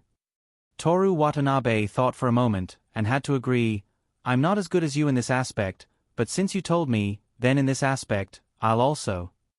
Before he finished speaking, Rin Kiyono's small and delicate face smiled. Watanabe classmate isn't completely useless, at least you admit that you're not as good as me, which is worthy of recognition. You're not cute at all. Rin Kiyono didn't mind at all, smiled, and turned to leave the bathroom. Toru Watanabe was too familiar with that smile. When other people said he wasn't handsome, he also smiled like this. So this kind of smile is so annoying? He turned on the tap again, and splashed water on his face. He was furious.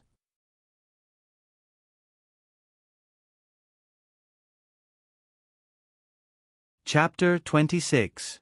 Friday quickly arrived. Toru Watanabe studied during the day and exercised at night while listening to the radio. When the free trial ended, he even charged for membership. Toru Watanabe didn't have high expectations when it came to food and drink, and he rarely went out to play.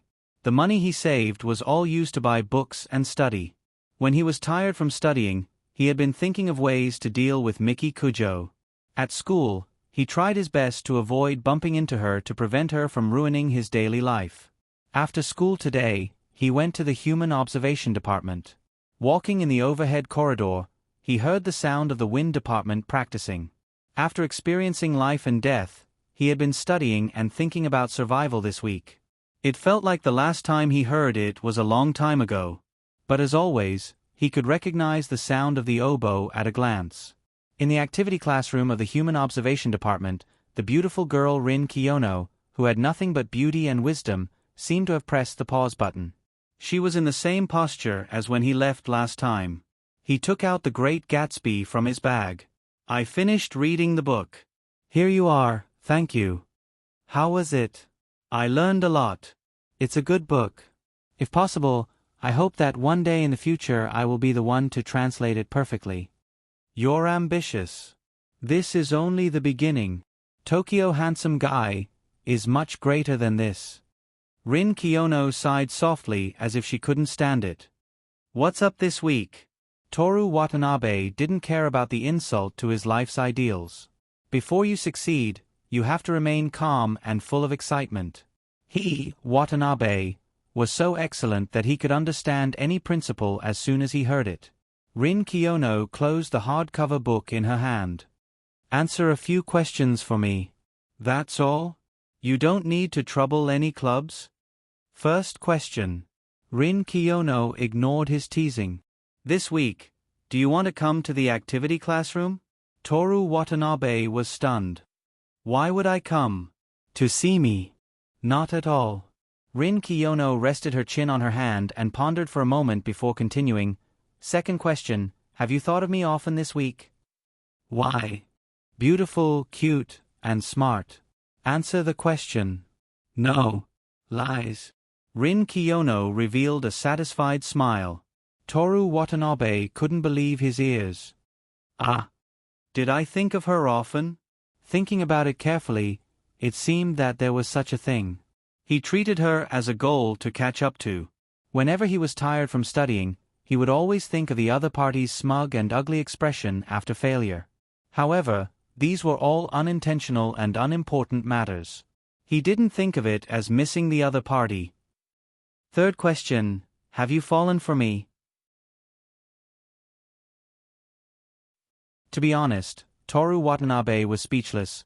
"Kiyono-san, you really should go to your family's mental sanatorium with beautiful scenery and many small animals to rest for a while." Rin Kiyono's face turned cold. "Answer the question." "No, not at all. Not at all." Rin Kiyono was lost in thought for a long time. After a while, she muttered, "Playing hard to get is indeed a foolish method. Even you can't deal with it." "Playing hard to get?" Toru Watanabe finally reacted. "Recently, you've been cold for a while, and then you've been saying disgusting witty things. Was it all just playing hard to get? Watanabe-san, you're not stupid." Rin Kiyono was as serious as a doctor informing a patient of the results of a physical examination. After saying this, she inexplicably felt proud. "I never lie, so you can hold your head high. Watanabe-san, you don't need to feel inferior just because you only got third place. What's the purpose of playing hard to get?" Toru Watanabe had already learned to ignore certain things this woman said. "To make you fall for me." "Why?" "Human observation. And after I fall for you, I'll kick you out of the Human Observation Department. Falling for me is a common trait among humans. There's no observational value. I won't fall for you in 3 years of high school." "You're really confident." Rin Kiyono flipped her lead powder black hair and said with a smile, you have to be careful. Even I'm afraid of my own charm. Toru Watanabe smiled. Is that so? This was a smile full of magical colors. It made people happy and fascinated. Because of this smile, people would fall in love with the teenager's lips, nose, eyes, and eventually, the teenager's entire person. It was inconceivable and unreasonable. It was just like the person you liked, showing an irresistible preference for you. Rin Kiyono was stunned for a moment. Then she murmured, "So that's how it is." Toru Watanabe didn't hear what she said clearly. Just as he was about to ask, he saw Rin Kiyono slowly smile at him. This smile. Watanabe-san, are you moved? Not yet, Kiyono-san. Rin Kiyono put away that smile that was like a summer breeze that Toru Watanabe was reluctant to part with. The corner of her mouth changed into its usual arrogant angle. Watanabe-san, do your best. Don't fall in love with me when you can't even last the first semester. If you keep this up, it won't happen for the rest of your life. Is that so? I'm looking forward to it, Rin Kiyono said confidently. Toru Watanabe, who was cursing, charming, in his heart, was about to end the conversation and leave the activity classroom. At this moment, there was a knock on the door. Rin Kiyono said, "Please come in." The door was opened.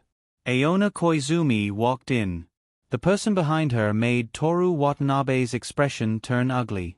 It was Miki Kujo. "Kiyono-san, let me introduce you to a new member. Miki Kujo-san. Kujo-san, please introduce yourself." Miki Kujo looked at the two people in the activity classroom. She smiled meaningfully and said, "Interesting. Kujo-san, please introduce yourself." Aona Koizumi reminded her again. "Sensei, both of them know me." "Really? That's great. I heard from your homeroom teacher that Kujo-san hasn't been to school for a month. I was worried that you wouldn't have any friends." Aona Koizumi's beautiful and naive oval-shaped face smiled. "Sensei." Rin Kiyono's expression was cold. "Please allow me to reject her application to join the department." "Why?" "Tell Kujo-san the conditions to join the Human Observation Department," Rin Kiyono said. Toru Watanabe blinked. She definitely wasn't talking to Miki Kujo. Since her tone was so impolite, she naturally wasn't talking to Koizumi-sensei. In other words, she was talking to him? "Since you're the department head and asked me to leave early, I'll act as your mouthpiece for once." Toru Watanabe cleared his throat. "First, you have to read the requirements before the interview. Second, you can't like the department head. Third, you can't lie. Fourth, you have to be smart enough." "What are you talking about?" "Huh?" Toru Watanabe looked at Rin Kiyono unkindly. "I was wrong. You really are hopelessly stupid." Rin Kiyono had a headache and held her forehead. Then, she put down her hand and crossed her arms. She looked straight at Miki Kujo. "There's only one condition to join the Human Observation Department. I think you have observation value." "Sensei," Miki Kujo said to Aona Koizumi, "you just told me about the school rules. Apart from the fact that students have to join the club, the official club must have at least 5 members, right?" "Yes, that's right." "Then this Human Observation Department, can we abolish it?" Miki Kujo glanced at Rin Kiyono. "That's Miki Kujo. Rin Kiyono." The two beautiful girls with inviolable temperaments looked at each other. In this situation, even Watanabe couldn't help but surrender. He looked at the troubled Aona Koizumi and said, "Koizumi-sensei, you can go back to work. The situation here, the situation, I'll pass it on to you later." Aona Koizumi hesitated for a moment. She felt that her small role as a consultant teacher was useless. She nodded and gave Toru Watanabe, "I'll leave everything to you" look before leaving the activity classroom. After Toru Watanabe watched Aona Koizumi leave, he noticed that the two of them were still looking at each other. He deliberated over his words and chose the right words to speak. Kiyono-san, Kujo-san. Kujo-san joined the Human Observation Department because of the school rules. She probably wanted to leave early as well. Letting her join is just another ghost member like me. No. Rin Kiyono replied without thinking. The bottom line must not be broken. Miki Kujo placed her hands behind her slender waist. She was both playful and domineering. Either you let me join the society today, or you abolish the society according to the school rules. Toru Watanabe said to Rin Kiyono, I feel that Kujo-san is also worth observing. Rin Kiyono glared at him.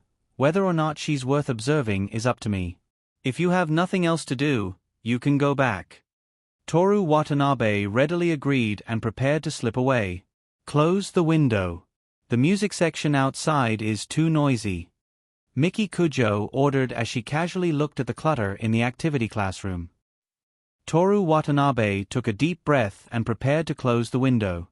You can try. Rin Kiyono crossed her arms and shot him a cold gaze. The two of you, he said as if he had given up. Can you let me go? I'm just a poor high school student from the countryside where the bus only takes 2 hours. I just want to study hard. Rin Kiyono glanced at him and frowned slightly. You can go back first. Miki Kujo turned around and looked at the two of them with a devilish smile. No.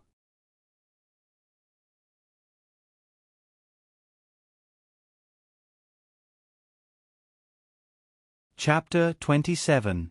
At this moment, the music department outside the window seemed to have entered a short break, and the activity room fell into an anxious silence.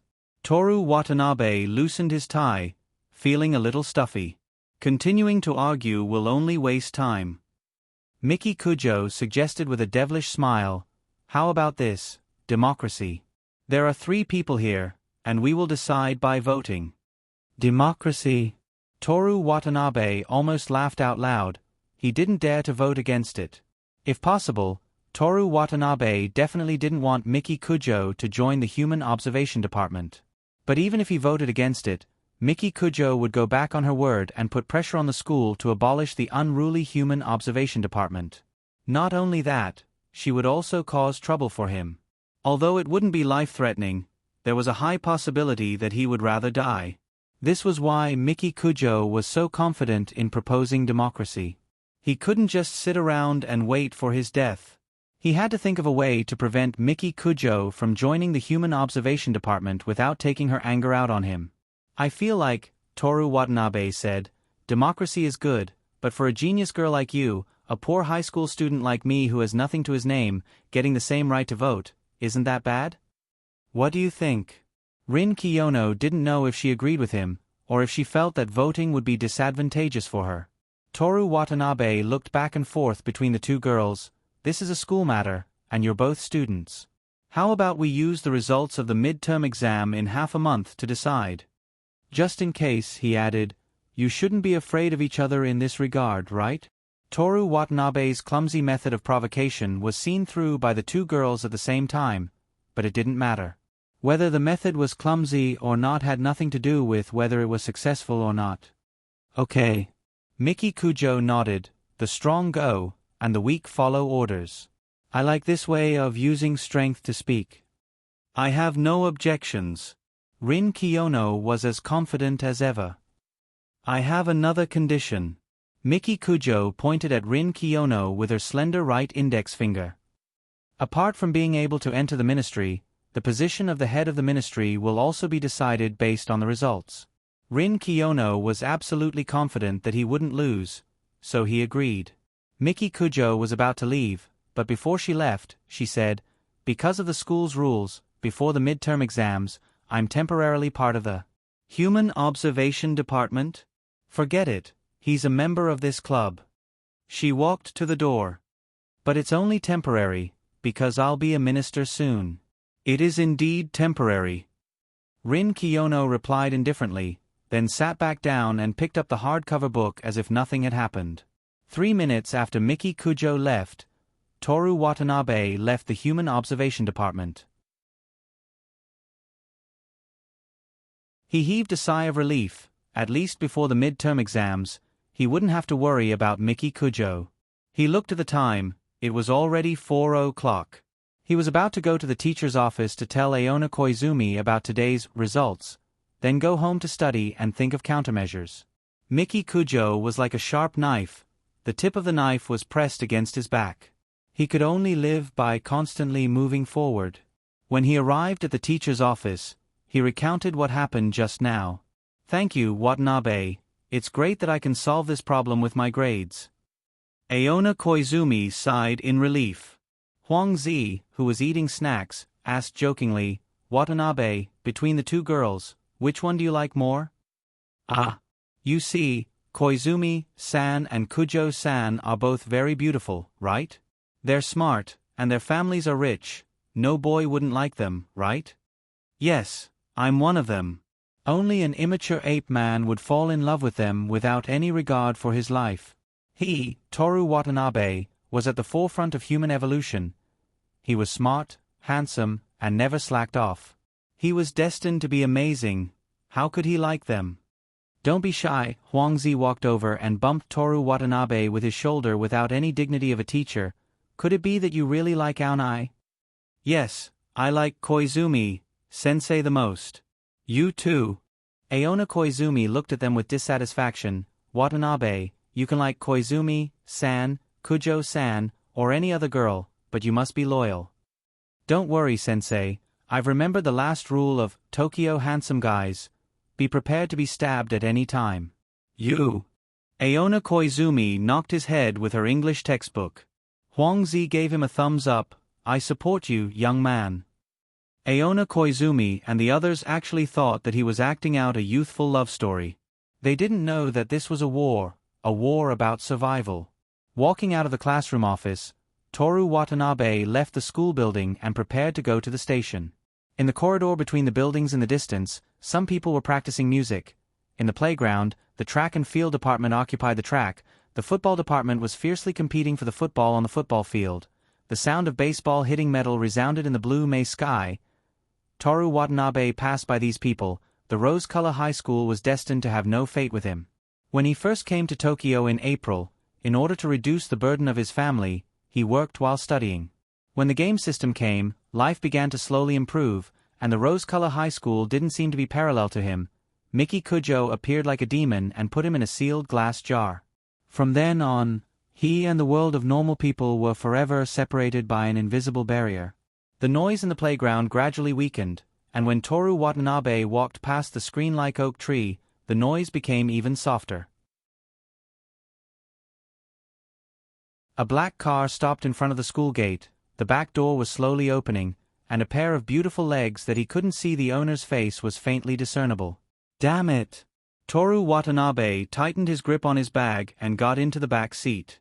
The door was immediately closed, and then the car smoothly drove out of the school gate and quickly merged into the main road.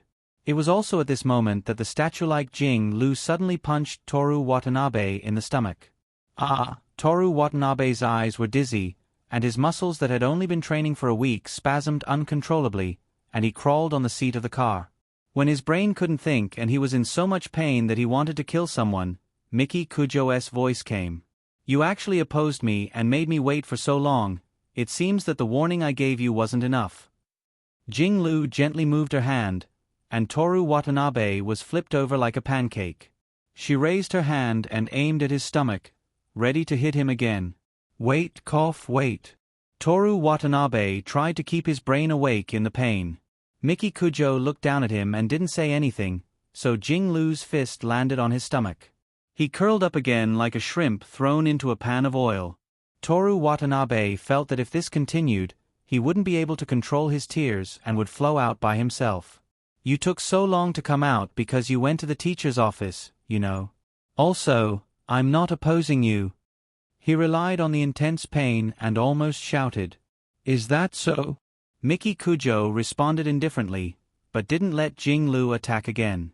"Of course." Toru Watanabe breathed a sigh of relief, and continued to breathe slowly. "Kujo, you're my girlfriend, I'll definitely help you." Miki Kujo snorted, amused. Toru Watanabe looked up at Miki Kujo, who was crossing her slender legs, Rin Kiyono can be your enemy, Kujo. Although she's not as smart as you, she's definitely not stupid. She definitely won't agree to something like voting. That's not a reason for you to oppose me. Miki Kujo said cruelly. Jinglu raised her fist again. Wait, I was wrong, I was really wrong. Toru Watanabe was scared. Even the willpower that he trained from doing the thing he hated the most was useless at this time. If this continued, he would vomit acid. He almost subconsciously reached out and grabbed Miki Kujo's bare feet for help. Jinglu's eyebrows twitched. Miki Kujo froze for a moment, and then laughed happily. Do you like my legs that much? Look at your pitiful face. Take off your shoes for me, she ordered with a smile. The humiliation of kneeling down is not too late for a gentleman to take revenge. My parents are still waiting for me to retire. Toru Watanabe, who was desperately trying to comfort himself, carefully helped her take off her clean shoes that were as clean as new. Stockings. Toru Watanabe comforted himself with the words, It's okay, I'm taking advantage of you. Without shoes and stockings, her well-proportioned and smooth legs were exposed to Toru Watanabe, who was still unable to stand up. Miki Kujo used Toru Watanabe as a footpad and stepped on his stomach. She lazily leaned against the center armrest and closed her eyes to rest. Toru Watanabe glanced at the bare feet on his lower abdomen. He was very worried that she would be in a bad mood and stepped on it hard. Although Miki Kujo looked very light, Toru Watanabe was not a fierce man. He slightly sucked in his stomach, which was hard because there was no extra fat. Miki Kujo half opened her eyes. Toru Watanabe quickly relaxed his stomach and let it soften again. Miki Kujo also closed her eyes again.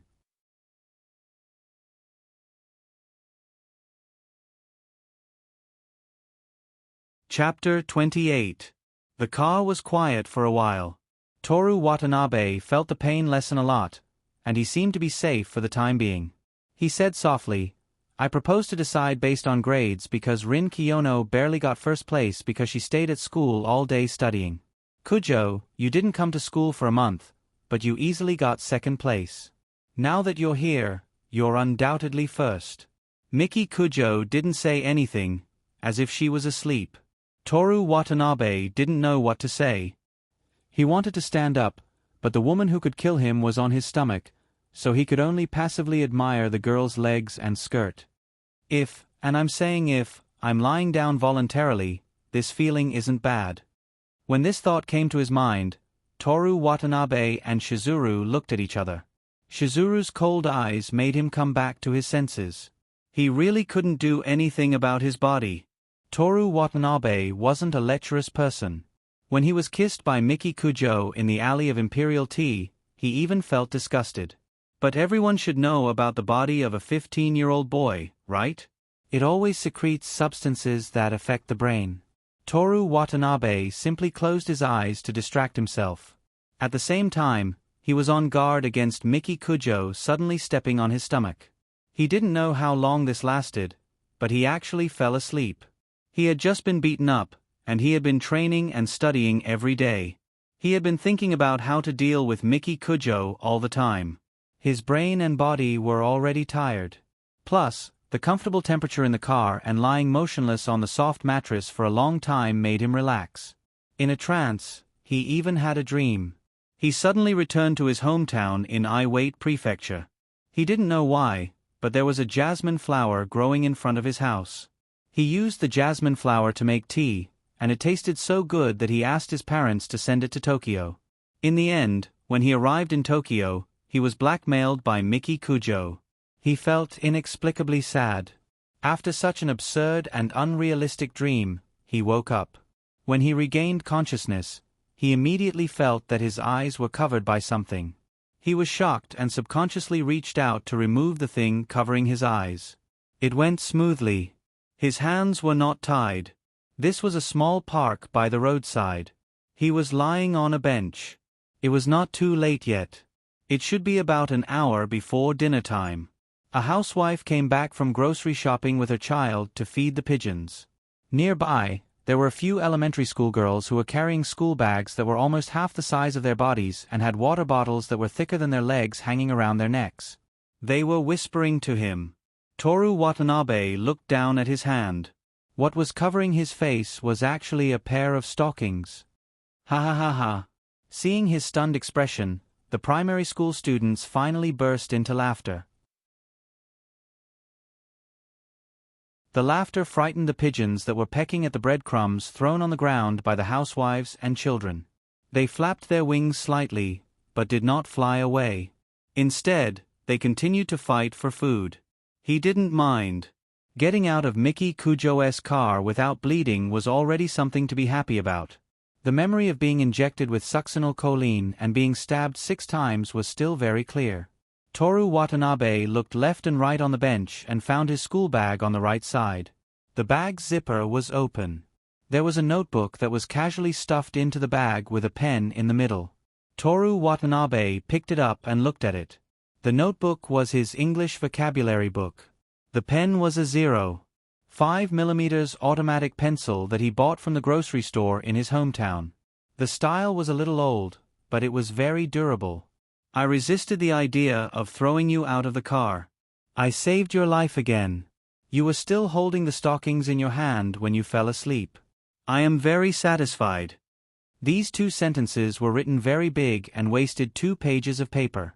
Toru Watanabe did not dare to use an eraser to wipe it. Who knew that he would be killed because of this? Even if he was not killed, it was not worth it to take a few punches. When he had the strength to fight against Miki Kujo, not to mention these few words, even the pair of stockings at home and in his hand, he would throw them all into the incinerator. But now, Toru Watanabe folded the stockings in his hand and put them in his school bag. He took out his phone and checked his location. He had already left Shinjuku and arrived at Chiyoda, where the rich gathered. Any house in this district might be enough to buy the entire village where he lived. Toru Watanabe simply tidied up his wrinkled shirt and the wrinkled school uniform jacket and left the park. The few elementary school girls were still smiling at him. Maybe tomorrow the story of him using stockings as an eye mask would spread in some elementary school. He would have one more reason to hate Miki Kujo. He found the nearest station and took the tram back to his rented house. After hiding the stockings, Toru Watanabe punished himself by training until midnight because he only took 2 punches and begged for mercy. His willpower was far from being able to keep up with his great personality. On Saturday and Sunday, Toru Watanabe woke up at 6 in the morning. From 6 to 6:30, he lifted the dumbbells until the radio station began to play the music of the second set of radio gymnastics. He began to do gymnastics with the music.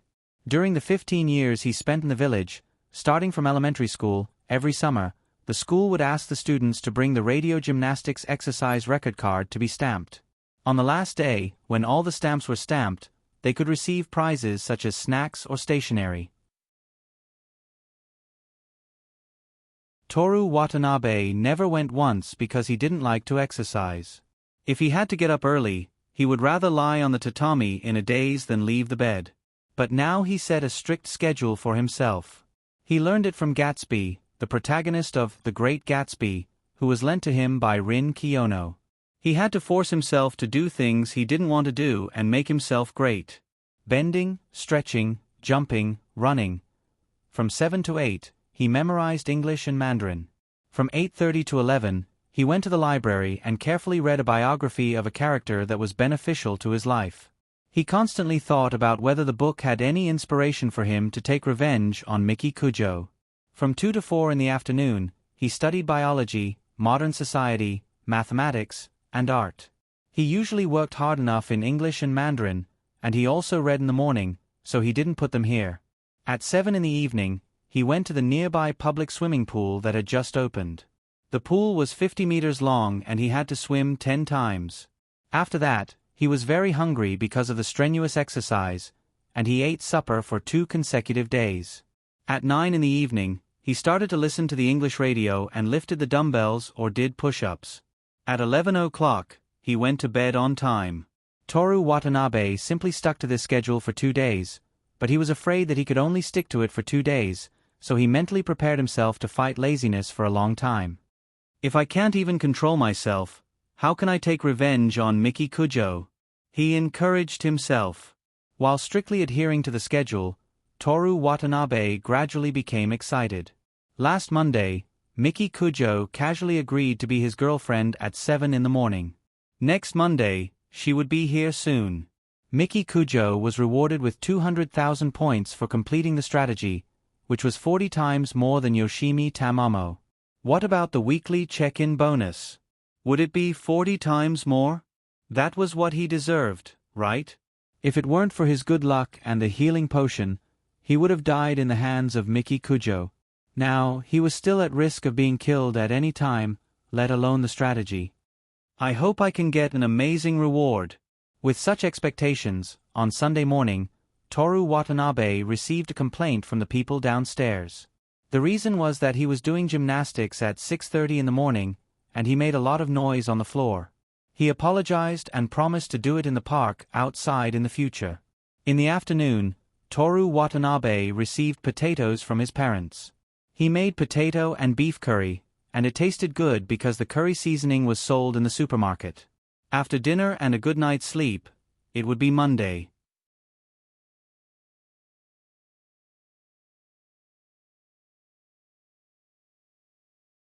Chapter 29. On Monday, a pleasant morning in May, on the tram to Shiya Station, the system notification came. Days signed in: Yoshimi Tamamo 24 days, Miki Kujo 7 days. Player receives signing gift pack. Money a 1 million, 50% intelligence coupon. Player's intelligence must be below 10, and only 1 point can be exchanged. 50% charm coupon. Player's charm must be below 10, and only 1 point can be exchanged. It seemed that the weekly signing rewards were only money and 50% discount coupons. Sooner or later, when Toru Watanabe lost his desire for money and his intelligence, charm, and stamina exceeded 10 points, the weekly signing rewards would lose their meaning. He didn't expect the 1-year or 10-year signing rewards, but he hoped that the monthly signing rewards wouldn't be the same. Toru Watanabe leaned against the tram door, thinking about how to use the two 50% discount coupons. Charm didn't work on Miki Kujo at all, but it was very effective on ordinary people, so he didn't dare to smile recently. Intelligence wasn't as convenient as he imagined. According to the supplementary rules, increasing intelligence wouldn't make him smart and unpredictable. It would only enhance his talent in a certain industry. The industry talent obtained by spending 100,000 points to increase intelligence needed to be learned from scratch. Compared to spending 100,000 points to exchange for master-level skills, there was a possibility of surpassing master-level skills. The key was that the industry skills for dating games were too realistic. For example, if he wanted to create artificial intelligence, this huge project required the cooperation of the top talents in the relevant industries. It wasn't something that he could start directly just because he had computing talent. If he was alone, mathematics, engineering, logic, and so on, these indispensable fields also needed intelligence to improve his talent. Toru Watanabe relied on this little bit of intelligence, or even used the remaining points to exchange for a little bit more intelligence, to become an outstanding leader in a certain field. If he specialized in research for decades, it wouldn't be a problem for him to win a Nobel Prize. He could even go further, surpass the limits of human beings, and promote the development of civilization. But if he wanted to rely on this to deal with the Kujo family, it would be more realistic to work for them. With this little bit of martial arts talent, in the end, he could train to surpass the limits of human beings. At most, he could only kill Miki Kujo and then escape. If he did that, what would happen to his parents back home? They had painstakingly raised him. What he should do was to protect them from harm even if he were to die. He should not only care about himself. Toru Watanabe had also thought about whether he should learn pharmacy and work hard to research healing potion in exchange for a chance to live. Then, he would slowly accumulate strength and wait until he had full confidence to carry out his revenge. But how long would it take for Surreal's healing potion to come to fruition? Toru Watanabe got off the bus at Shirku Station and looked at the road between the station and Kanagawa High School. After a month and a half, He had gradually gotten used to this rather steep road and no longer felt tired. However, the uphill road of his life was at its most difficult. If Toru Watanabe was not careful, he would end up like Gatsby in The Great Gatsby, ending his life with a sad funeral. The adjective, amazing, doesn't seem too auspicious. Should I change it to great in the future? Forget it. Even if I end up with the same ending, I have to learn from Gatsby's spirit of moving forward and going against the flow. Watanabe, you are the Tokyo handsome guy. You must have the confidence to do anything. Toru Watanabe stepped onto the uphill road. Walking into the classroom, more and more students had arrived early. Everyone was starting to work hard for the midterm exams. During the morning meeting, Aona Koizumi brought some news. For this midterm exam, our school will take the exam together with Jinghua Girls High School and Aoyama High School. Ah! The students below wailed. Most of them were students who had been promoted directly from Kanagawa High School's junior high school. They had been taking the three-school joint exam in junior high school. We can't beat them. We've been at the bottom this year. We were about the same last year. We can't do it. Some top students also went to these two schools during the midterm exams. It's impossible.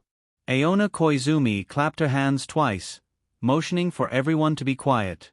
She smiled and encouraged them. Teacher, I checked. You lost to them in junior high school, but after entering high school, you can still make a comeback. Don't give up. Everyone was still yelling that it was too difficult, impossible, and so on. Aona Koizumi was troubled. What should we do? The three-school joint exam has been decided. Everyone has to go no matter what. In that case, we can only work hard. You won't give up, will you? Don't you want your pride as a member of Kanagawa High School? Teacher will be disappointed. When the young and beautiful female teacher said this, the male students were the first to be incited. In that case, we can only do it. That's right. Everyone, come on. The last time I met a junior high school classmate, she was one of the members who betrayed Kamigawa and went to Jinghua. The key point was that she laughed at me for going to Kamigawa. For Kamigawa. After that, the female students also joined in. Aona Koizumi nodded to everyone in satisfaction and continued, the exam covers all the high school knowledge, so it may be a little difficult. Before she finished speaking, there was another wave of wailing below. No way, isn't class not over yet? I just finished studying at the private school, but I haven't started revising yet. There's still a lot of knowledge that I don't understand. Don't talk about not learning, I haven't even mastered what I've learned. Everyone. Aona Koizumi clapped her hands. There are many difficulties, but teacher believes in each and every one of you. Last news, because of the latest request from the Ministry of Education, club activities will not be suspended, but the school encourages everyone to also study in club activities. Ah! The screams below became even more fierce. Not only Class 4, but there were also many screams in Class 3 next door. Class 2 and Class 1, who couldn't hear, were probably in similar situations. Except for illness or special circumstances, everyone must stay in school until 6 o'clock during the exam. Otherwise, the school will be reported for condoning students to attend cram classes. Aona Koizumi glanced at Toru Watanabe. Sports clubs can apply for temporary classrooms for activities. All teachers will stay in school. If students don't understand anything, you can come to the teacher's office at any time. Is this a hint for students to change clubs into study groups? During the break between the morning class meeting and the first class, all the students in the school were talking about this matter. Keisuke Saito was distressed. What is the Ministry of Education doing? Isn't the current education system relaxed enough? This year, even the midterm exams have club activities. I also want to study for a while, but when I think about the other high school baseball teams that don't focus on studying are still training, and the summer Koshien qualifiers are about to start, it's better to train. Osamu Kunai said. What does Koshien have to do with you, a substitute? Hey! Saito, you're too rude. Toru Watanabe listened for a while. Most of the students in the class had the same idea as Keisuke Saito. In this kind of situation, they were more willing to directly suspend club activities and attend cram classes. Kanagawa High School was indeed worthy of its name. Kanagawa High School was a private high school. It had a junior high school and a senior high school. As a high school with a 100% enrollment rate and one of the top schools in the world, the senior high school only accepted students from junior high school. The learning progress was also far beyond the average school. The junior high school students learned all the high school knowledge, but the first year of Kanagawa High School almost learned all the high school knowledge. The second and third year of high school were all used for revision. With this kind of progress, it was definitely not enough to rely on the time in school. Almost all the students who successfully advanced to high school had studied in expensive private schools outside the school. When Toru Watanabe was choosing a high school, he aimed for the cheap public high school. But the public high school had school district restrictions, so he had to apply to the private high school Kamigawa. Private schools would accept a group of new students from other places during the middle school exams, but because of Kamigawa's advanced education, the exam was very difficult. If students from other schools wanted to enter, they would have to study in a good junior high school and go to a good private school. In a half-abandoned junior high school with only 5 teachers and students, Toru Watanabe relied on self-study to get third place in Kamigawa's entrance exam. It could be said that it was quite amazing. The learning content in Japanese high school was beyond his previous life's learning range. The most typical example was calculus. Because he majored in liberal arts in his previous life, when he received the entrance exam's mathematics paper, he was in a state of confusion. Everyone in the exam suspected that Tokyo discriminated against foreigners and only gave him such a paper. Fortunately, it was the middle school exams. Even if the teaching content was advanced, calculus and other subjects were relatively less. Not only did he successfully enter Kanagawa High School, he also got third place. After entering this school, in order to keep up with the teaching progress, he also worked hard. But in his heart, he thought that since it was only the beginning of the first year of high school, his results were not bad, and there was not much knowledge that he did not know. But now, he did not allow himself to take it slow. He treated it as a part of training his willpower and forced himself to study harder.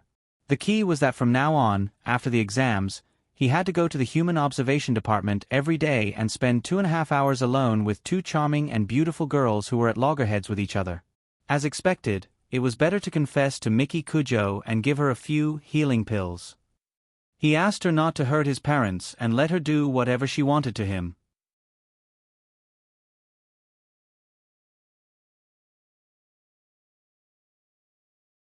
Chapter 30. Thanks to the Ministry of Education's generous education policy, Toru Watanabe had no choice but to go to the Human Observation Department at 3:30 p.m. on Monday. He calmed himself down as he stood in front of the activity classroom and entered. "Where am I?" was his first thought when he saw the scene behind the door. The clutter that once occupied more than half of the classroom was now gone, replaced by a large bookshelf filled with manga, light novels, anime discs, and game boxes. An LCD TV that was half the size of the wall hung on the wall, and there were various video game consoles near the TV. When he turned around, he saw a fridge, a sofa, a desktop computer, a delicate teapot, a cupboard. The long table by the wall, as well as Rin Kiyono's and his steel chairs, were still there, but they seemed rather shabby. Miki Kujo sat on the sofa with her legs crossed, sipping tea like a victor.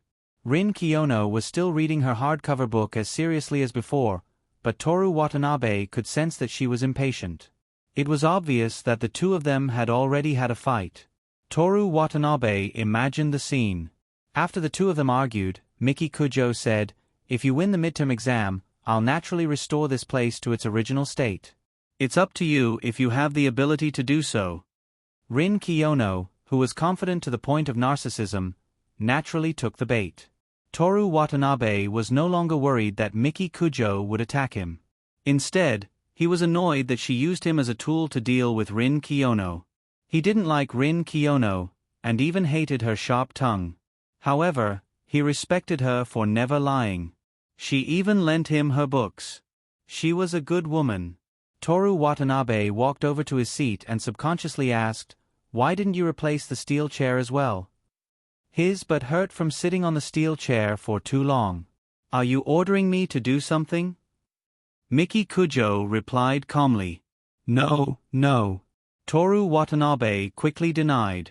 He didn't want to get into her car at the school gate again, be forced to look under a girl's skirt, and then wake up in some park with a pair of stockings in his hand. It was already abnormal enough for a boy to have 2 pairs of stockings at home. There was no need to add more. Miki Kujo put down the delicate teacup in her hand and crossed her arms. You don't think that I won't do anything to you, do you? I won't let the matter of you forcing a kiss on me go so easily. Rin Kiyono, who was reading, raised her head and looked at Toru Watanabe. It was you. It was you. Toru Watanabe hesitated to continue. He felt a chill down his spine when he saw Miki Kujo's smile. He avoided the smile and met Rin Kiyono's disdainful eyes. He suddenly had a thought. Does Miki Kujo know that Rin Kiyono can see through people's lies? He said, Kujo-san, that day at Imperial Tea, I really wanted to save you. I thought that there were hoodlums who wanted to harm you. Is that so? Miki Kujo didn't comment. You and Kiyono-san have known each other for a long time, right? You should know that she can see through lies. If you don't believe me, you can ask her. Why should I testify for you? Rin Kiyono slightly tilted her head and asked doubtfully. Is this the time to act cute? This woman is definitely taking revenge for last time's provocation. Toru Watanabe had this premonition.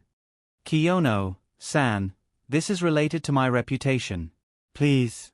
Rin Kiyono thought for a moment. After all, you are also a member of the Human Observation Department. If you carry this kind of reputation, I'm afraid it will affect me. I can testify that he didn't lie just now. Toru Watanabe looked at Miki Kujo expectantly. If she believed him, is that important? Miki Kujo said indifferently, Go and get me the best manga you think. Toru Watanabe couldn't figure out what she was thinking. He went to the bookshelf and took the Death Note. This is the work of God in my heart. It also won the second place of This Manga is Awesome. Miki Kujo took it and ordered as she flipped through it, Dessert. Toru Watanabe went to the refrigerator filled with juice and desserts and took some cherry blossom-themed desserts. Miki Kujo looked at 2 pages and saw Toru Watanabe still standing on the side. She sneered. What? You want it again? She moved her legs up and down. Toru Watanabe couldn't help but look at the fresh stockings. He quickly withdrew his gaze. The first glance was instinctive. The second glance was due to Toru Watanabe's strong willpower. No, I still have something to say. You don't like it? Miki Kujo's smile turned terrifying. I like it, of course I like it. Just as Kujio Miyoshi's smile gradually became more and more satisfied, Chin-Yi Rin's mocking laughter suddenly sounded. You dare to lie to me. Her smile instantly turned from satisfaction to cruelty. However, this didn't scare Toru Watanabe. Instead, he was happy. Didn't her reaction mean that she believed that Seigo Rin could see through her lies? Exchange 3. Healing Medicine. Kujo-san, I got that medicine by chance. I only have 3 left and I don't have the formula. Besides, except for me, including my parents, no one knows about it. Toru Watanabe bowed loudly. Could it succeed? If it succeeded, the source of his suffering would come to an end. In the future, he would have enough time to become great and take revenge on the Kujo family. After a moment of silence, Miki Kujo closed the Death Note in her hand and said to Rin Kiyono, Is what he said true? Why should I tell you? Rin Kiyono looked at the hardcover book in her hand. Miki Kujo's gaze moved back to Toru Watanabe. Her expression gradually became ferocious. Kiyono-san, I'll agree to any condition. Toru Watanabe was about to cry. If that's the case, then I won't be polite. Rin Kiyono put her index finger on her chin and muttered, Summer is coming. I need someone to help me buy drinks. In the future, if you want to drink something, I'll run errands and buy it for you. What about the money? I'll pay. Rin Kiyono showed a satisfied smile. Watanabe-san is a liar who lies all the time, but I can prove that what he said is true. Toru Watanabe nodded gratefully. Then he stared at Miki Kujo without blinking, waiting for her reaction. Miki Kujo opened the Death Note manga. After 5 pages, she closed it again. Boring. Ah. The manga you picked is boring. That, Kujo-san, I'm talking about the medicine. I'm talking about the manga with you. Miki Kujo stared at Toru Watanabe and said calmly. Toru Watanabe was quite sensible. Maybe you don't like the male ones. I'll help you pick another one. This Honey and 4-Leaf Clover has won first place in the female category of This Manga is Awesome twice. And this, I want to tell you, is also very good. Toru Watanabe found the 2 manga and walked to the sofa. Miki Kujo ignored him. Follow me. She stood up, swayed her waist, and walked out of the activity room with an aloof attitude. Toru Watanabe put down the manga and followed her. When you come back, remember to bring me a bottle of lemon tea. Rin Kiyono said without raising her head. If I can come back alive. Ah, so serious? I told you not to lie. If this matter ends peacefully, I will never lie again. This sentence is a lie. But for the sake of my lemon tea, please do your best. Toru Watanabe followed Miki Kujo to the empty sports equipment room. Shizuru, dressed in a black suit, appeared beside her without her knowing. You dare to trick me? As soon as Miki Kujo finished speaking, Shizuru punched Toru Watanabe in the stomach. Ah! Toru Watanabe held his stomach and knelt on the ground. Because of this, I killed Gong Yi, that greedy bastard who was barely useful. Shizuru grabbed Toru Watanabe's school uniform tie, lifted him up, and punched him in the stomach again. Shizuru loosened her grip, and Toru Watanabe fell to the ground. I'm sorry, he said word by word. I even asked you to be my boyfriend. I gave you my worn stockings and let you be my mattress. Shizuru punched him again. This time, Toru Watanabe's tears finally flowed out. Miki Kujo's check-in has been suspended. You can do whatever you want with me. As long as you don't hurt my parents, they really don't know anything. He could use 100,000 points to immediately exchange for a master-level kickboxing to save himself from pain and regain his face. But in order to not affect his parents in his hometown, what was a hot-blooded teenager's face? So what if he suffered a little? Only do what you should do. He desperately repeated this sentence in his heart to relieve the pain in his body. Where's the medicine? Miki Kujo asked. Here. Toru Watanabe reluctantly took out 3 pills from his pocket, but Shizuru directly snatched them away. Miki Kujo glanced at them and then looked at Toru Watanabe. I can do whatever I want with you, right? As long as you don't hurt my parents. I didn't expect you to have such a backbone. Miki Kujo's lips curled up, but her eyes were like a poisonous snake. I thought of a good idea. How about I throw you into the Gulf of Tokyo? Actually, I've been swimming recently. It's a 50-meter pool, and I swim 10 times a day. I suggest a different method. For example, you can throw me into the mountains, and I can't take anything with me. Do you want to die? Miki Kujo interrupted him with a cold voice. I'm sorry. If possible, I want to continue living. I don't want to go to the Gulf of Tokyo.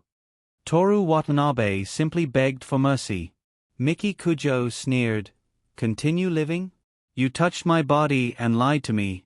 What right do you have to continue living? I'm very smart. I can work for the Kujo family. Smart. Miki Kujo was surprised, and then laughed. This midterm exam, I promised to take first place. I also promised to enter Tokyo University's 3 science departments. If the Kujo family wants me to enter politics, I'll enter politics. If they want me to enter business, I'll enter business. Tokyo University's 3 science departments were known as only aliens who could enter. Even the other students of Tokyo University had to look up to them. But this was too ridiculous for Miki Kujo. What were the students of Tokyo University? There were many girls from Ginza Club who were born in Tokyo University. She was more concerned about the first point. You said that you can take first place in the midterm exam? You mean that you're smarter than me? Miki Kujo slightly narrowed her starry eyes. Good grades don't mean that I'm smarter. Kujo-san, you may not know, but my grades have always been third in the school. This is because I relied on self-study in junior high school. After 2 months of school, I believe that I have a chance to take first place this time. Self-study? Even if you're good at exams and take first place this time, so what? Miki Kujo said indifferently, there's a national first place every year. Not everyone is qualified to work for me, let alone Kanagawa High School's first place. Is there no other reason? Then go to the Gulf of Tokyo. A few black-clothed men walked over silently. Actually, I can also be a bodyguard. Toru Watanabe, who was lying on the ground like a shrimp, said. Miki Kujo suspected that she didn't hear clearly. What did you say?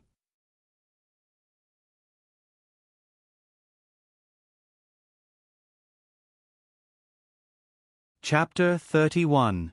It was 4:00 in the afternoon on a Monday in May. Usually, there would be people going in and out of the sports equipment room at this time. It could be the football club, the track and field club, or the basketball club. It could be anyone from any sports club. Men and women would carry a basket with a basketball, a female manager and a male member would count the number of footballs, and the track and field club members would play with signal guns. None of the above scenes were present today. This was the stage where Toru Watanabe was getting beaten up. Actually, I'm good at fighting, the handsome boy lying on the ground said. How good? The noble girl looking down at him smiled disapprovingly. The boy looked at the female robot, in a suit beside the girl. I can beat her. This sentence seemed so funny that the sports equipment room fell into silence. Sunlight shone in through the narrow window. Dust floated in the light. Miki Kujo covered her mouth with the back of her right hand and laughed. She sighed deeply and controlled her laughter. Then I'll let you fight her once. If you lose, you'll be beaten to death. If you win, I'll suffer for a few days and not kill you. It's a deal. You're very confident. Miki Kujo took a few steps back. One of her men brought a stool over. She sat down on the stool and crossed her slender legs. Jing Lu, don't go easy on him. Yes. Jing Lu put the medicine in a box and stuffed it into the chest pocket of her suit. She looked at Toru Watanabe lying on the ground. Toru Watanabe stood up with one hand on his knee and the other on his still aching stomach. Miss Kujo, I don't go easy on him either? He said. Up to you. Toru Watanabe looked at Jing Lu. This female robot had been expressionless since the beginning. She didn't take him seriously at all. I know you look down on me, but it's not just you. I look down on myself too. Toru Watanabe took off his suit jacket and threw it on the box used for jumping goats. He had been training hard recently, and his stamina was better than before. However, he still hadn't reached 4 points. It was still 3 points. If Scion Raditz came to Earth and the first person he met was him, then he, Toru Watanabe, would have to apologize to all the people of Earth, lowering his battle power by 2 points. However, I want to warn everyone. He loosened his tie and unbuttoned his shirt, revealing his thin collarbone. You can look down on the former Toru Watanabe, but you can't look down on me now. Tokyo handsome guy, stands at the top. Exchange for master-level kickboxing. Consume 100,000 points. Player acquired kickboxing, Grandmaster. Are you trying to make us laugh to death? Miki Kujo yawned. Let's start. I'm sleepy. Jing Lu walked over slowly. Her back was straight as if she had tied a washboard to her back. The dust in the light pillar was moved by the airflow caused by her walking, scattering and gathering like seawater. Toru Watanabe was completely focused. The battle began with Jing Lu's unreasonably fast straight punch. If it was before, Toru Watanabe would have been directly knocked down, but now, he only slightly tilted his head and easily dodged it, followed by an uppercut. Jing Lu didn't dodge. She caught Toru Watanabe's fist with her other hand and pretended to twist it. Toru Watanabe twisted his body and kicked towards Jing Lu's lower body with a whip kick. Jing Lu's complexion changed slightly. She raised her foot to block the sinister kick, and both of them took a few steps back. She underestimated Toru Watanabe. She didn't expect him to be able to resist. If she was in the right mindset, Toru Watanabe's whip kick wouldn't have been able to force her back. No, she wouldn't have used a simple straight punch from the beginning. What's going on? Jing Lu frowned. What do you mean what's going on? Toru Watanabe felt his foot hurt badly. His opponent's physical strength was far above his. He estimated that he would be knocked down in 2 or 3 moves. He had to think of a way. You can't avoid my fist, and it's impossible for you to have such skills. Since we met, you have punched me 4 times. Tokyo Handsome won't be defeated by the same move 5 times. Toru Watanabe saw the lime powder in the corner, which was used for the playground and the track. It's impossible for people to have such talent. The first time I saw you, you were a complete waste. What's going on? Compared to killing Toru Watanabe, Jing Lu cared more about this matter. You're really rude. Toru Watanabe rushed over, grabbed a large handful of lime powder and threw it at Jing Lu. Jing Lu's complexion changed. She quickly blocked her eyes with her arms, and at the same time, her body moved quickly, leaving the place without any hesitation. She made the right choice. Because then basketball, football, shot put, table tennis, iron bucket, and so on formed a rainbow-like arc between the two. Although Jing Lu felt troublesome, she didn't suffer any harm. On the contrary, Miki Kujo frowned and was dissatisfied with the turbid air. I'll kill you directly with lime. Toru Watanabe didn't open his mouth to shout injustice. The situation was beyond his control. He could only regard it as their despicable means to limit his strength. He threw aside the lime he had just grabbed and hid behind a pile of equipment. He put on a posture that he wouldn't attack unless Jing Lu rushed over. Jing Lu slowly walked over. Toru Watanabe was just a waste in her eyes, like a suckling pig in a pigsty that couldn't go anywhere. She just needed to walk over slowly and kick him. 5 seconds later, the two stood face to face. Although Miki Kujo said that there was no need to be merciful, Jing Lu was thinking about whether to kick Toru Watanabe to death. At this time, Toru Watanabe on the opposite side suddenly smiled. It was a smile full of magical colors, making people happy and fascinated. Because of this smile, people will like the boy's lips, nose, eyes, and eventually, like the boy's entire person. It was inconceivable and unreasonable, just like the person you like showing an irresistible preference for you. Smiley, beautiful, gentle. No woman can resist this smile. If there is, add a little more charm. If there is, please treat it as if you didn't say this sentence. Fortunately, Jing Lu was not in this category. The smile with 2 points of charm made her stunned. At this time, Toru Watanabe swung his fist and punched Radit's temple. At this time, Radit's battle power detector soared from 3 to 6. Raditz should be shocked, right? Making Science shocked, Toru Watanabe felt that he was really amazing. Unfortunately, Jing Lu didn't have a battle power detector, so she wasn't surprised at all. As a professional assassin and bodyguard, she recovered at the last moment. Although it was too late to dodge the punch with an astonishing 6 battle power, she fortunately avoided the temple. Only her gums were bleeding and her face was slightly swollen. She was angry and without thinking, kicked Toru Watanabe's waist with all her strength. You're tuning in to the Narrate and Escape YouTube channel. Don't forget to subscribe and join us on this journey to catch the most captivating stories.